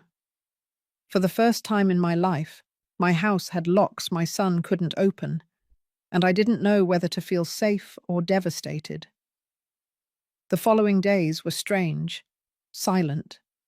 The house felt too big, too empty. I expected Tom to call, to come, to knock on the door begging for forgiveness. He didn't. The judge had granted the temporary restraining order. Tom was prohibited from coming near me or the house. "And the mortgage?" I asked. "What's going to happen with that?" "We're working on it. We're going to prove that your son took out that mortgage fraudulently, using a power you granted under emotional coercion. It won't be easy, but we have a good case." "And if the bank keeps the house anyway?" The counselor sighed. "Then we'll fight the bank too. But let's take it one step at a time, Mrs. Mary. One step at a time." 2 weeks later, I received a letter. It came in a white envelope with no return address. I opened it with trembling hands. It was from Tom. "Mum, I don't know if you'll read this. I don't know if you care what I have to say, but I need to write it. I'm sorry for everything that happened. I'm sorry for scaring you. I'm sorry for going that far. I never meant to hurt you. I was just desperate. Amy and I are separating. She's going to go live with her mum. She's taking Valerie. I don't know when I'll see my daughter again. I lost my job. I lost my wife. I'm about to lose the house I mortgaged. And the worst thing of all is that I lost my mum. I'm not asking you to forgive me. I know I don't deserve it. I just want you to know that I regret it. Everything. And I wish I could go back in time and do things differently. But I can't. So I'll just say this. Thank you for everything you did for me, for raising me, for giving me a family, for loving me even when I didn't know how to love you back. And forgive me. Forgive me for everything. Tom." I read the letter 3 times, each time with more tears in my eyes. It was a confession, an apology, a goodbye. But it wasn't enough, because words don't bring back what was lost. They don't fix what was broken. They don't heal what was wounded. I put the letter in a drawer, along with the photographs of Tom as a child, along with the memories of a son who no longer existed. And I kept moving forward. The trial took place 3 months later. It was in a small courtroom in the civil courthouse, with a judge who looked tired, and a secretary who typed everything that was said. Tom was there, alone, without a lawyer. He was representing himself because he no longer had money to pay for one. He looked bad, thin, tired, broken. I almost got up to hug him. Almost. The judge listened to both sides. Mr. William, Mr. Williams presented all the evidence: the power of attorney, the mortgage receipts, the photographs from the day of the belt, the testimonies. Tom only repeated over and over, "I'm sorry, I'm sorry, I'm sorry." The judge delivered the verdict a week later. The mortgage was annulled because it had been fraudulently obtained. The bank would have to bear the loss. My house was entirely back in my name. No debts, no mortgages, free. Tom was ordered to pay a fine he could never afford, and to maintain the restraining order for 2 years. I won. But it felt like a defeat, because I had won my house. But I had lost my son, and no house, no matter how beloved, is worth as much as a child, even if that child tried to destroy you. The months after the trial were the quietest of my life. Not the quiet of peace, the quiet of absence.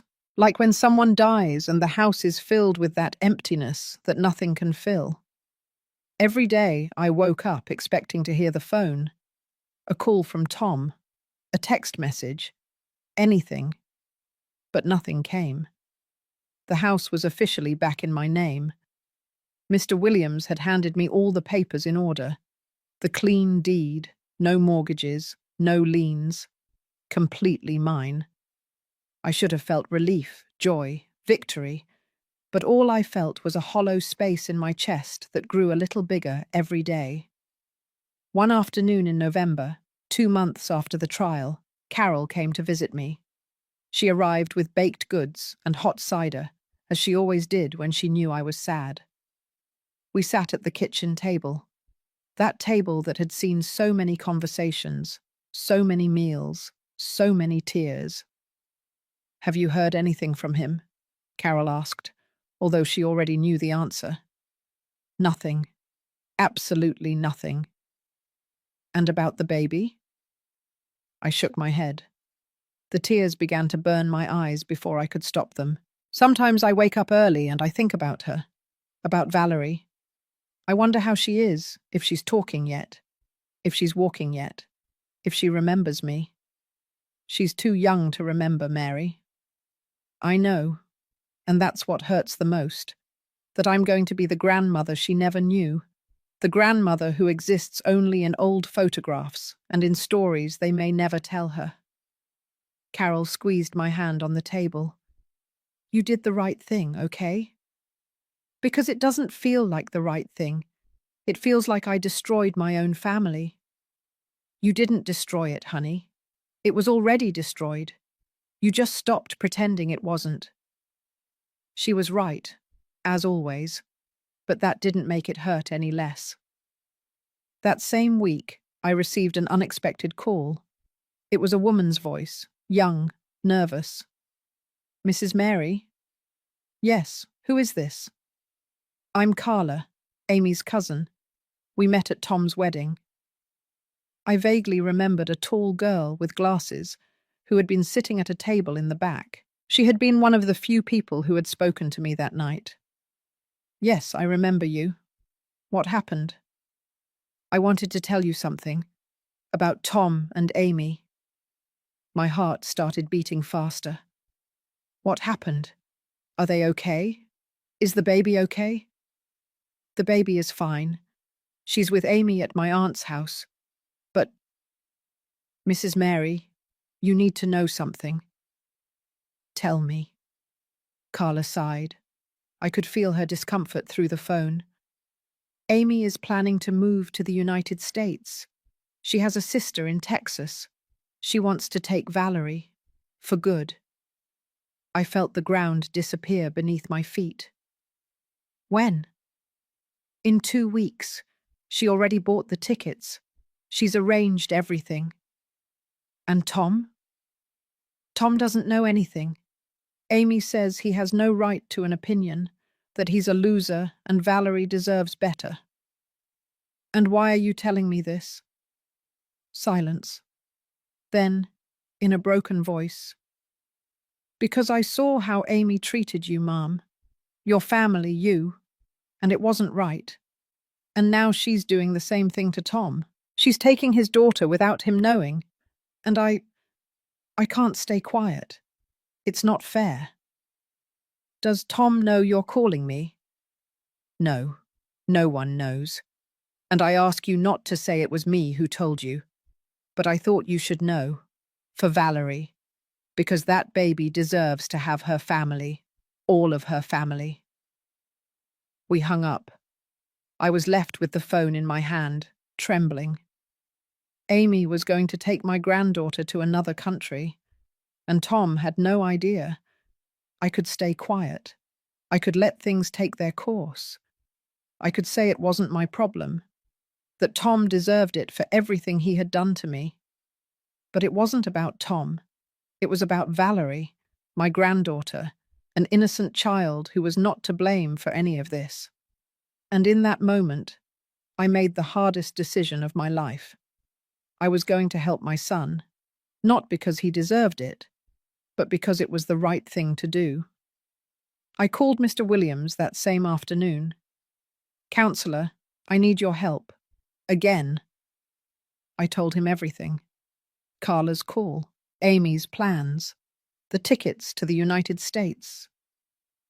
"This is serious, Mrs. Mary. If Amy takes the child without the father's consent, she would be committing parental kidnapping. It's a federal crime. What can be done?" Tom would have to request a precautionary measure, a prohibition so Amy cannot take the child out of the country. But for that, he needs to appear before a judge, and he needs a lawyer. "Could you help him?" The counselor fell silent. "Mrs. Mary, after everything that young man did to you, are you sure you want to help him?" "I'm not doing it for him, counselor. I'm doing it for my granddaughter. And because if I don't do anything and Amy takes her away, I'll never forgive myself." "I understand, but there's something you need to know." "What?" "If I represent Tom in this case, you would have to pay my fees, because he doesn't have any money. Are you willing to do that?" I thought about the savings I had left, about the pension that barely covered my expenses, about everything Tom had already taken from me. And I thought about Valerie, her dark eyes, her baby smile, the possibility of never seeing her again. "Yes, counselor," I said. "I am willing." The next step was the hardest. I had to talk to Tom. I hadn't seen him since the day of the trial. We hadn't spoken since the letter he sent me months ago. The restraining order was still in effect. He couldn't come near me, but I could go find him. I got his address through Mr. Williams. He was living in a small apartment in a neighborhood on the other side of Los Angeles, a place I had never visited. I went on a Saturday afternoon. Carol insisted on accompanying me. "You're not going alone, Mary, not after everything that happened." I didn't argue. The building was old, with peeling paint and stairs that smelled musty. We climbed to the 3rd floor. We knocked on the door of apartment 308. No one answered. We knocked again. Finally, we heard footsteps. The door opened, and there was Tom. But he wasn't the Tom with the belt. He wasn't the Tom from the trial. He was another version of himself, thinner, greyer, older. He was wearing an old t-shirt and pajama pants. He hadn't shaved in days. His eyes were sunken, red. When he saw me, he froze. "Mom." "Hi, son." We stared at each other for what seemed like an eternity.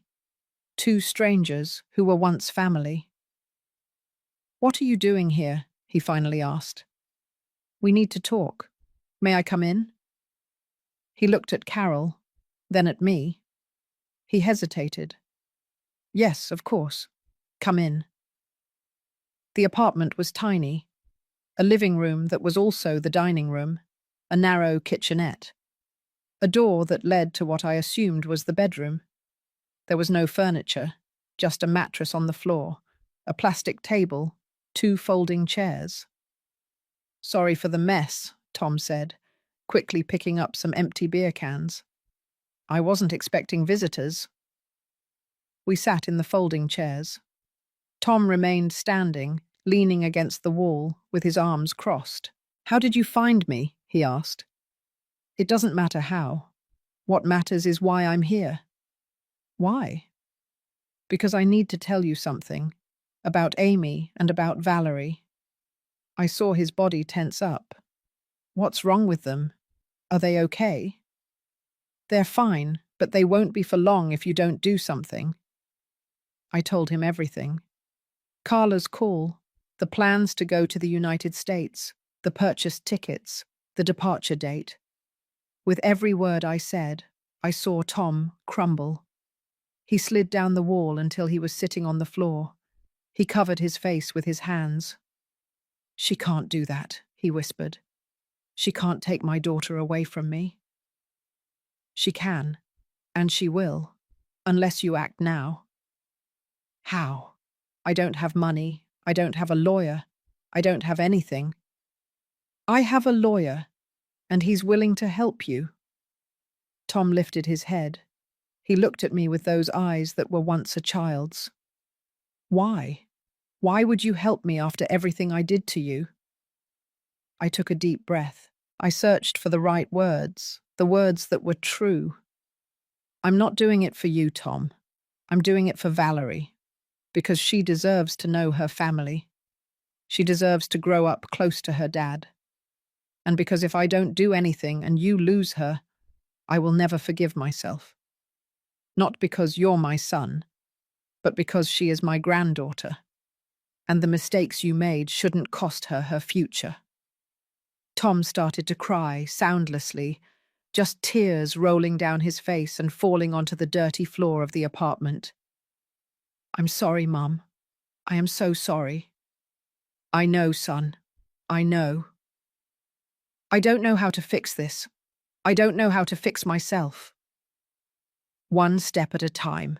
First, we'll fight for Valerie. Then, we'll see what comes next." Carol, who had remained silent the entire time, spoke for the first time. "Young man, your mother is doing something very few people would do. She is putting you above her own pain. Don't let her down again. Do you hear me? Don't let her down." Tom nodded. He wiped his face with the back of his hand. "I won't. I promise, Mom. This time, I won't." I didn't answer, because Tom's promises no longer meant anything to me, only actions, only what he did from now on. Mr. Williams filed the request for the precautionary measure the next day, Monday morning, with documents, evidence, and testimonies. On Tuesday, a family judge granted a temporary order prohibiting Amy from taking the minor out of the country until the custody situation was resolved. On Wednesday, when Amy tried to board the flight to Texas with Valerie in her arms, immigration agents stopped her at the airport. Carla called me that same afternoon. "You did it, Mrs. Mary. Amy is furious. She says you and Tom ruined her life." "But Valerie didn't leave. She's staying here." I hung up the phone and cried, not out of sadness, but out of relief. My granddaughter wasn't going to grow up in another country. She wasn't going to be lost forever. There was still a possibility. 3 days later, Tom came to visit me. He knocked on the door. He didn't walk in without permission like before. He waited for me to open it. "Hello, Mum." "Hello, son. Can I come in?" I hesitated. Part of me was still afraid. I still remembered the belt. I still felt the betrayal.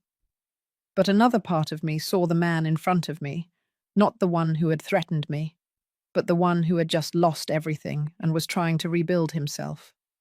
"Come in." We went into the living room. We sat in the same places where we had talked so many times, when he was a child, when I believed that nothing bad could happen. "Thank you, Mum, for what you did." "I already told you I didn't do it for you." "I know. But still, Thank you, because you could have stayed quiet.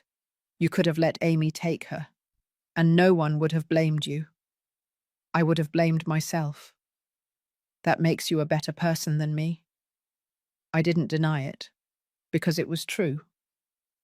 What happens now? I asked. We're going to fight for custody. Mr. Williams says I have a good chance. Amy has a history of irresponsible spending. She tried to run away with the child. And well, I'm trying to get my act together. How? I got a job at a warehouse. It's not much, but it's honest. I'm going to therapy, one that the state offers for free. And I'm trying to be the man Dad wanted me to be. His words hit me deep, because for the first time in years, they sounded sincere, not manipulative, not desperate, sincere. I'm glad, son. I know I can't ask you to forgive me. I know what I did is unforgivable. But I want you to know that I'm going to spend the rest of my life trying to be worthy of what you did for me, of what you always did for me. Don't do it for me, Tom. Do it for yourself and for Valerie. He nodded. He stood up to leave. At the door, he turned one last time. Do you think someday we can be a family again? I thought about that question, about everything it implied, about everything that had been broken, about everything that maybe, just maybe, could be repaired with time and effort. I don't know, son, but I know the path begins with the truth, and the truth is that you hurt me, a lot, and that's not forgotten overnight. I understand, but I also know that you are my son, and a part of me will always love you, even if it hurts, even if it's complicated, even if we never go back to being what we were. That's more than I deserve. Probably, but that's a mother's love. It's not always fair. It's just real. He left, and I was left in the living room, looking at the closed door, wondering if I had done the right thing. The answer didn't come that night, or the next, or the one after that. But with time, I started to understand something. Doing the right thing doesn't mean it hurts less. It means you can live with yourself afterward. And that, at the end of the day, was the only thing that really mattered. Time is a strange thing. Sometimes it goes too fast, sometimes too slow, and sometimes it just passes, doing its silent work of revealing who we truly are. A year passed. A year since the day of the belt, a year since the trial, a year since my life split in two, the before and the after. In that year, I learned something no one teaches you when you're young, that life always collects its debts. Not in the way we expect, not with the drama we imagine, but silently, inevitably, like water that slowly wears away stone. I heard about Amy through Carla, who continued to call me occasionally to tell me things, not for gossip, but because, according to her, someone had to know the truth. After she was prevented from leaving for the United States, Amy stayed living with her mum, in that big house in a fancy neighborhood where she had always boasted she grew up with every comfort. But the comforts quickly ran out. Amy's mum, Mrs. Patricia, turned out to be very different from what Amy had told everyone. She wasn't the rich, generous woman Amy painted. She was a bitter, controlling woman who threw every dollar she spent in her face, every plate of food she ate, every bit of space she occupied in the house. My aunt keeps her on a short leash, Carla told me in one of our calls. She sets her hours, makes her clean, yells at her in front of Valerie. It's as if she wants to collect for all the years Amy acted like a princess. And what does Amy say? Nothing. What can she say? She doesn't have a job. She doesn't have money. She has nowhere to go. She's trapped. The same word Amy used to describe how she felt about me when she was pretending to be nice. Now she was the one who was trapped. Life has a way of returning things. One Saturday afternoon, 6 months after all the airport scandal, I ran into Amy at the grocery store. I didn't recognize her at first. She was in the discount aisle, comparing prices of generic detergents, with Valerie in a well-used stroller. Her hair was pulled back in a messy ponytail, no makeup, wearing an old sweatshirt and worn-out jeans. She no longer had long, painted nails. They were short, unpainted, with damaged cuticles. She looked tired, old, even though she was only 30 years old. When our eyes met, I saw something in her eyes. Not hatred, not rage, something worse. Shame. She quickly looked away, grabbed the cheapest detergent without even looking at it, and pushed the cart in the opposite direction. But Valerie saw me, and even though she didn't know who I was, she reached out her little hands toward me. "Hi," she said, with that baby voice that breaks your heart. Amy stopped, frozen. I approached slowly, without threatening, without judging. "Hello, Valerie," I whispered. "Hello, my love." The baby smiled. She had 2 new teeth, Robert's eyes, Tom's hair. "She's very beautiful," I told Amy. She didn't respond. She just looked at the floor. "How are you, Amy?" For a moment I thought she wouldn't answer, that she would just leave without saying anything. But then she spoke, in a voice so low I could barely hear her. "Bad, Mrs. Mary. I'm bad." I didn't know what to say. Part of me wanted to feel satisfied, wanted to tell her. This is what happens when you hurt people. This is what happens when you only think about yourself. But when I looked into her eyes, I only saw a broken woman, a woman who had staked everything on greed and had lost. "I'm sorry," I finally said. She looked up, surprised. "You're sorry after everything I did to you? You're sorry?" "I'm sorry you're suffering, because no one deserves to suffer, not even you." Tears started to roll down her face, without sobs, without drama, just silent tears, from someone who finally understands that their decisions have consequences. I didn't appreciate what I had. Tom, the house, a family that accepted me. I wanted everything, and now I have nothing. "You have Valerie." "Not even that. Tom is fighting for custody and he's going to win. I know it, because I'm a mess, and he's changing, truly." "And you? Are you changing?" She shrugged. "I don't know. Maybe. Or maybe I'm just getting what I deserve." No one deserves to be unhappy, Amy, but we all deserve the consequences of our decisions, and that's what's happening now. Life is collecting what you owed it. She nodded. She wiped her face with the sleeve of her sweatshirt. "Will you ever forgive me?" I thought about it, honestly thought about it.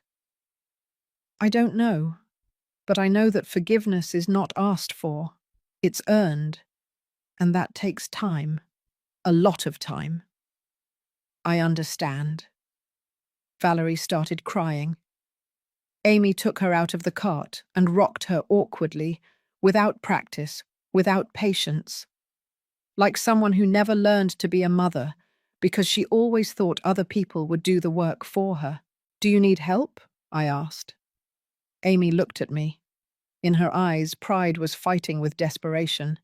Desperation won. "Yes," she whispered. "Yes, I need help." "Then learn to ask for it, without manipulating, without threatening, without using the baby as a bargaining chip. Learn to be honest, because that is the only way out of where you are." "How?" "Start over, like everyone else."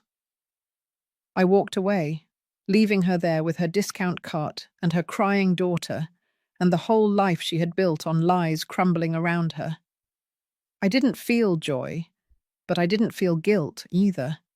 I felt something deeper, truer. I felt peace, because I understood something in that moment.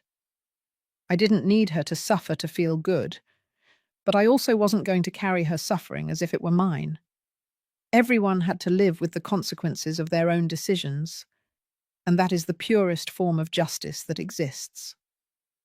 As for Tom, his story was different, slower, more complicated. He kept his word. He stayed working at the warehouse. It wasn't a glamorous job. He loaded boxes, counted inventory, cleaned floors. But it was honest, and the money he earned he used to pay off his debts. Little by little, dollar by dollar, he visited me once a month, never unannounced, always asking permission, knocking on the door, waiting. At first, our conversations were short, awkward, full of silences that weighed more than words. But with time they became easier. Not like before, never like before, but more honest, more real. "How's therapy going?" I would ask him. "Good. Hard, but good. I'm learning things about myself I don't like, but I need to see." "Like what?" "Like how I always blamed others for my problems. Amy, my situation, you. But the truth is, I made the decisions. I took out the mortgage, I threatened with the belt, I destroyed our relationship, and I have to live with that." Those words, coming from him, meant more than any apology. "I'm glad you see that, son. Do you think you can ever forgive me?" "I have forgiven you, Tom.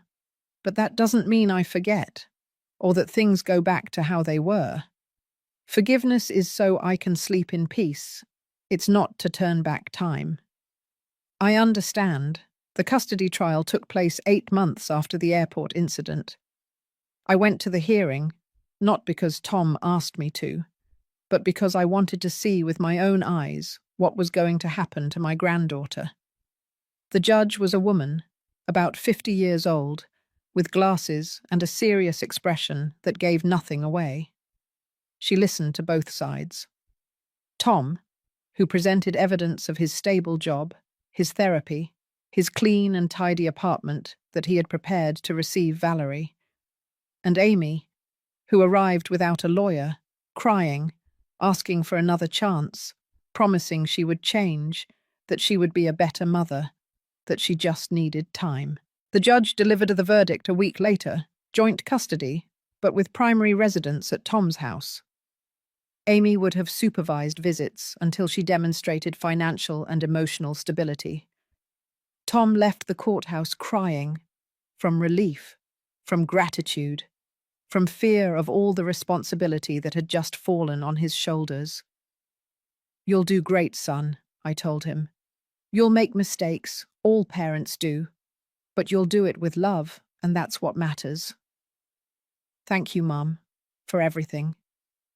"Don't thank me yet. Show me with your actions." He nodded, and he kept his word. 6 months later, Tom moved to a bigger 2-bedroom apartment, one for him, one for Valerie. He decorated it with his own hands, painted the walls yellow, put up curtains with clouds, bought a second-hand crib and restored it, just as Robert had done with the bicycle so many years ago. He invited me to see the apartment before Valerie moved in. It was humble, simple, but it was full of something I hadn't seen in a long time: love. "What do you think, Mum?" "I think your father would be proud." Those words broke him. He collapsed onto the second-hand sofa he had bought and cried like he hadn't cried since he was a child. "I miss him so much, Mum. Every day. And every day I wish I could tell him I'm sorry, that he was right, that I should have listened to him." I sat down next to him. I put my hand on his. "He knows, my son. Wherever he is, he knows." "You think so?" "I'm sure of it." As for Amy, Life continued to collect its debts. Her mother finally got tired of supporting her and gave her an ultimatum: get a job or move out. Amy got a job at a coffee shop, doing what she had always despised, serving others. At first, she hated it. Carla told me she complained all the time, cried on her breaks, felt that life was unfair to her. But little by little, something changed. She started arriving early, doing her job without complaining, saving every dollar she earned. After a year, she had saved enough to rent a room, small, in a distant neighborhood, but hers. And with that room came something else: dignity. I saw her one more time, almost 2 years after our encounter at the grocery store, this time at the family court, during one of the supervised visits with Valerie. She looked different. Not like the Amy at the wedding, but not like the destroyed Amy at the grocery store either. She looked like someone who had finally understood that life owes you nothing, that everything you have to earn, and that honest work, even if it hurts, ultimately gives you something no shortcut can: self-respect. We didn't speak. We just looked at each other from afar. And in that look, there was something like understanding. We weren't friends, we never would be, but we were no longer enemies. We were two women who had been through the storm and had survived, each in her own way. And me, how was I? I was fine. Not perfect. Not without scars, but fine. My house was still mine, clear of debts, clear of mortgages, clear of people who wanted to take it from me. Tom visited me every 2 weeks, with Valerie.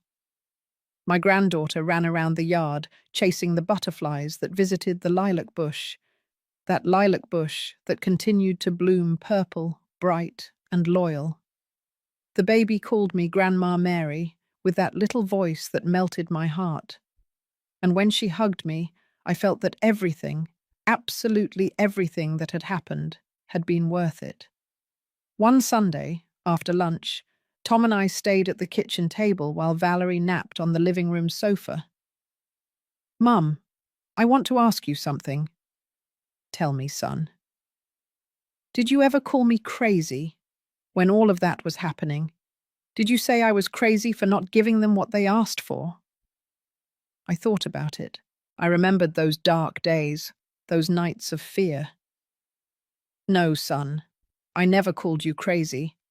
But there were people who thought who thought I was crazy for defending myself, for setting limits, for not continuing to be the mother who sacrifices herself until she disappears." "And what do you think now?" "I think the only craziness is giving up your dignity for fear of being alone. Because in the end, if you give up who you are, you're alone anyway. Alone from yourself, and that is the worst loneliness of all." Tom nodded. He looked out the window toward the yard where Valerie had been playing. "I once thought you were unfair to me, that you took away what was mine. But now I understand that it was never mine. It was yours, and I tried to steal it from you.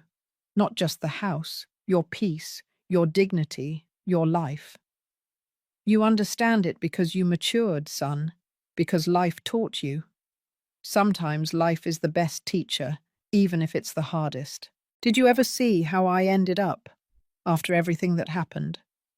I smiled, a sad but honest smile. "I saw you, Tom. I saw you alone in that miserable apartment. I saw you without a job, without a wife, without money. I saw you hit rock bottom, and I didn't feel joy, but I didn't feel guilt either, because I understood something important." "What?" "That sometimes the greatest love you can give someone is letting them face the consequences of their actions, because only then can they grow. Only then can they change." Tom wiped a tear that rolled down his cheek. "Thank you for that, Mum. Thank you for not rescuing me. Because if you had, I would still be the same. And Valerie would have a dad who's no good.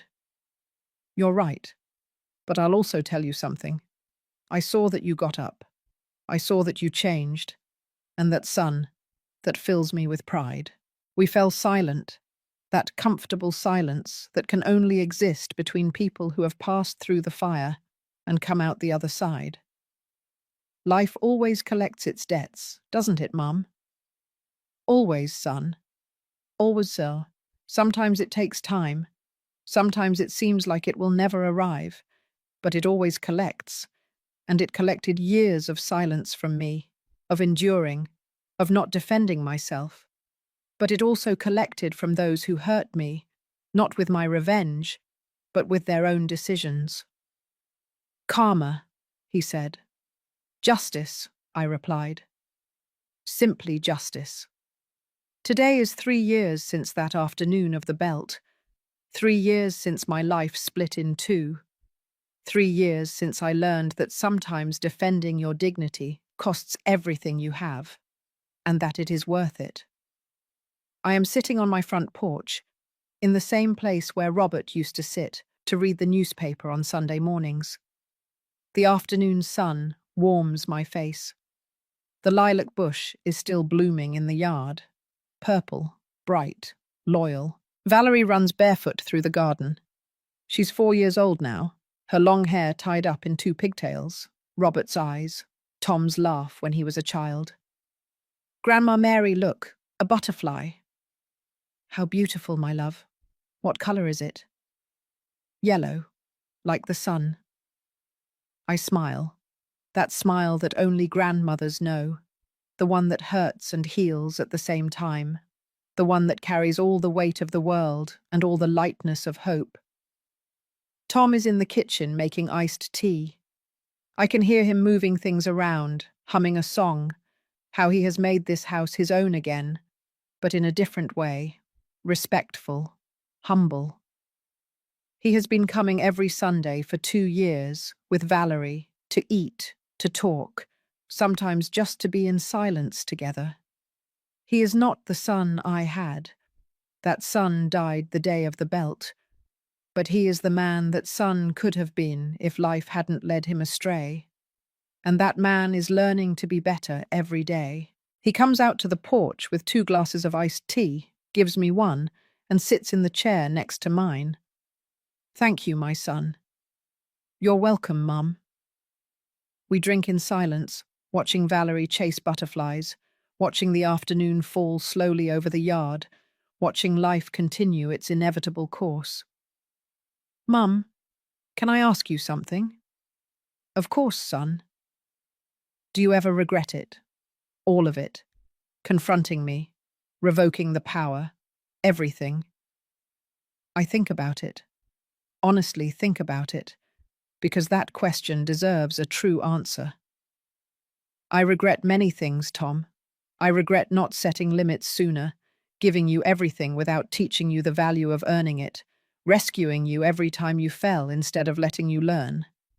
But I don't regret defending myself, because defending myself was the only thing that saved me, and eventually it saved you too. How me? Because if I had given you the house, if I had signed that second power of attorney, if I had continued to be your lifesaver every time you sank, you would never have learned to swim, you would never have hit rock bottom, you would never have had to look in the mirror and ask yourself who you really were, and you would never have changed. Tom nods. He drinks his iced tea. He looks at his daughter. You were right about everything, and I was blinded by ambition, by Amy's lies, by my own immaturity. We all get blinded sometimes, son. The important thing is to open your eyes before it's too late. It was almost too late, but it wasn't, and that's what counts. Valerie runs toward us with her hands full of flowers she picked from the garden. For you, Grandma. They're pretty like you. I take the flowers, small, bruised by her little hands, but beautiful anyway. Thank you, my darling. They're the prettiest flowers I've ever received in my life. Prettier than your dad's. I look at Tom. He smiles. As pretty as your dad's when he was a little boy, and he used to bring me flowers from the neighbour's garden without permission. Valerie laughs, that crystal clear laugh only children have, and runs back to the garden. Did you tell her that story? Tom asks. Of course. Kids need to know that their parents were kids too. They made mistakes too. They learned Oldjarn too. Are you ever going to tell her what happened between us? I think about it. When she's older, when she can understand, when she needs to know that families aren't perfect, that people make mistakes, but that they can also change, and that true love isn't the kind that never breaks. It's the kind that breaks and still finds a way to keep existing, different, but real. Tom wipes a tear. I love you, Mum, and I'm so sorry I hurt you. I know, son. I know. That night, after Tom and Valerie leave, I stay alone in the house, like every night, as I have been for 3 years. But I no longer feel lonely, because I understood something fundamental. Being alone and feeling lonely are completely different things. I am alone because I chose to set limits, because I chose my dignity over the comfort of pretending everything was fine, because I chose to face the storm instead of hiding from it. But I don't feel lonely, because I have my house, my peace, my integrity, my granddaughter who visits me, my son who is learning, my life that is finally mine, and that at the end of the day is all a person needs. I receive an unexpected call on a Tuesday afternoon. It's Amy. We haven't spoken directly in almost 2 years. I've only seen her from afar during Valerie's exchanges at the courthouse. Mrs. Mary, can I talk to you? Of course, Amy. Tell me. Silence, nervous breathing. I wanted to thank you. Thank me? For what? For not letting me get away with it. For defending your house. For setting a limit for me when no one else would. Because if you hadn't, I would still be the same horrible person I was. And I would have never learned. I would have never changed. Her words surprise me, not for what they say, but for how genuine they sound. And have you changed, Amy? I'm trying. I'm still working at the coffee shop. I saved up for a pastry course. I want to open my own business someday. Something small, but mine. Earned with my own effort. I'm happy for you. And I'm going to therapy, just like Tom. I'm learning to be a better mum for Valerie. To not use money as a substitute for love. To be present. Not perfect, but present. That's what children need. Not perfection. Presence. Mrs. Mary, I know I'll never be able to make up for everything I did to you. I know we'll never be family in the traditional sense. But I want you to know that I respect you, and that if my daughter grows up to be even half as strong as you, I'll consider myself successful. I don't know what to say. The words get stuck in my throat. Thank you, Amy. That means a lot. Do you think someday we could, I don't know, get coffee, talk, not as enemies, but as 2 women who went through the same thing and survived? I think about it, and I surprise myself when I say, yes, I think we can, someday when we're ready. Thank you, Mrs. Mary, for everything, for being the mirror where I had to look at myself, even if I didn't like what I saw. We hung up, and I was left sitting in my living room, looking at the walls of my house, thinking about how strange life is, about how the people who hurt us the most are sometimes the ones who learn the most from us, and about how pain, when processed correctly, can turn into wisdom.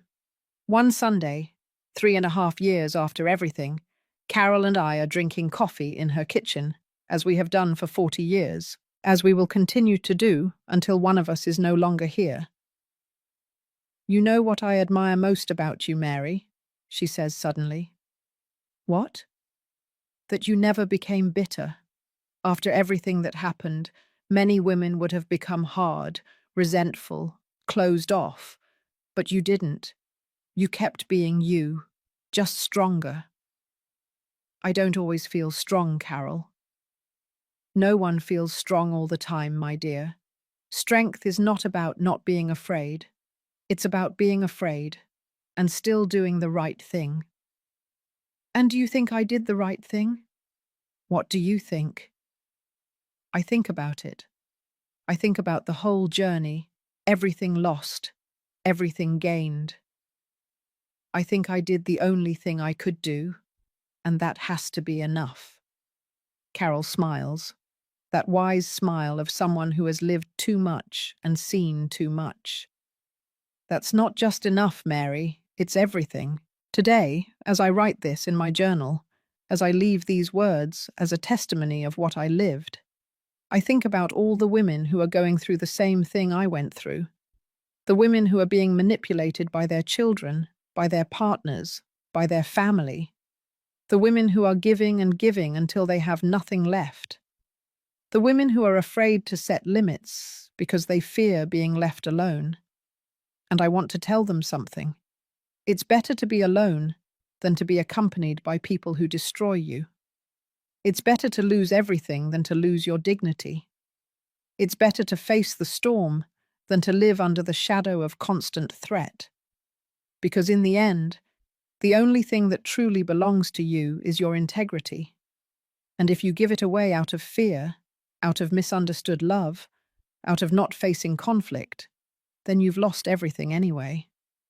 I lost my son for a time. I lost my granddaughter.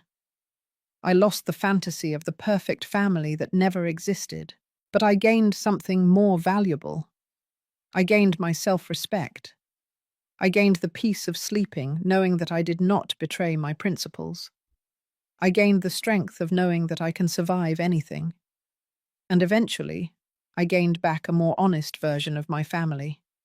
Not perfect, not without scars, but real. Valerie just walked into the living room. She climbs onto my lap with a storybook. Grandma, read to me. Of course, my love. Which one do you want? The one about the brave princess. I smile. Because life has these ironies. I open the book. It's the story of a princess who has to face a dragon, not so a prince can save her, but to save herself. Once upon a time, there was a princess who lived in a beautiful castle, I begin to read.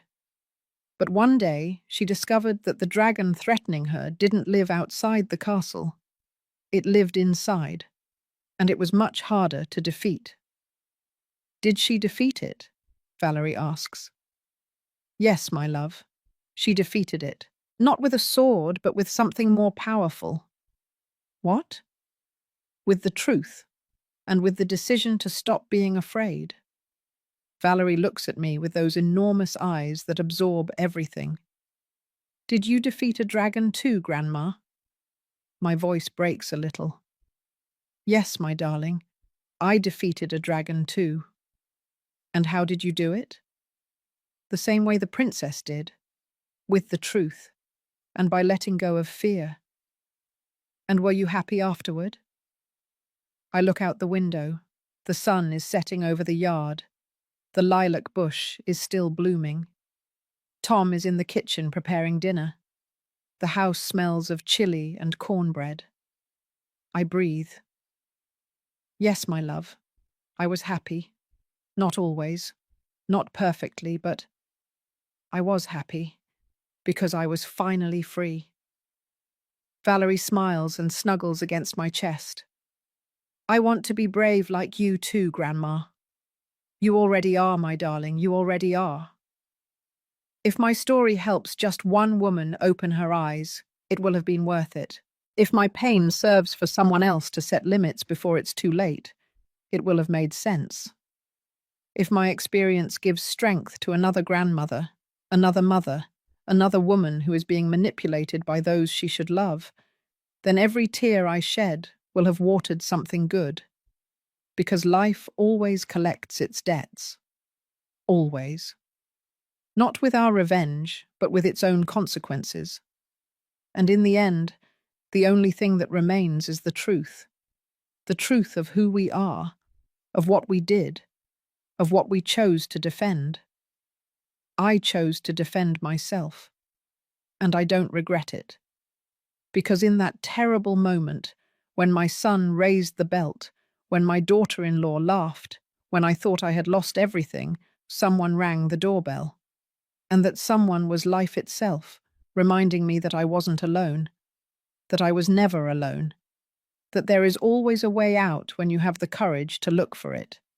Today, I live in my house, the house I paid for with 40 years of work, the house I was about to lose, the house I defended with everything I had.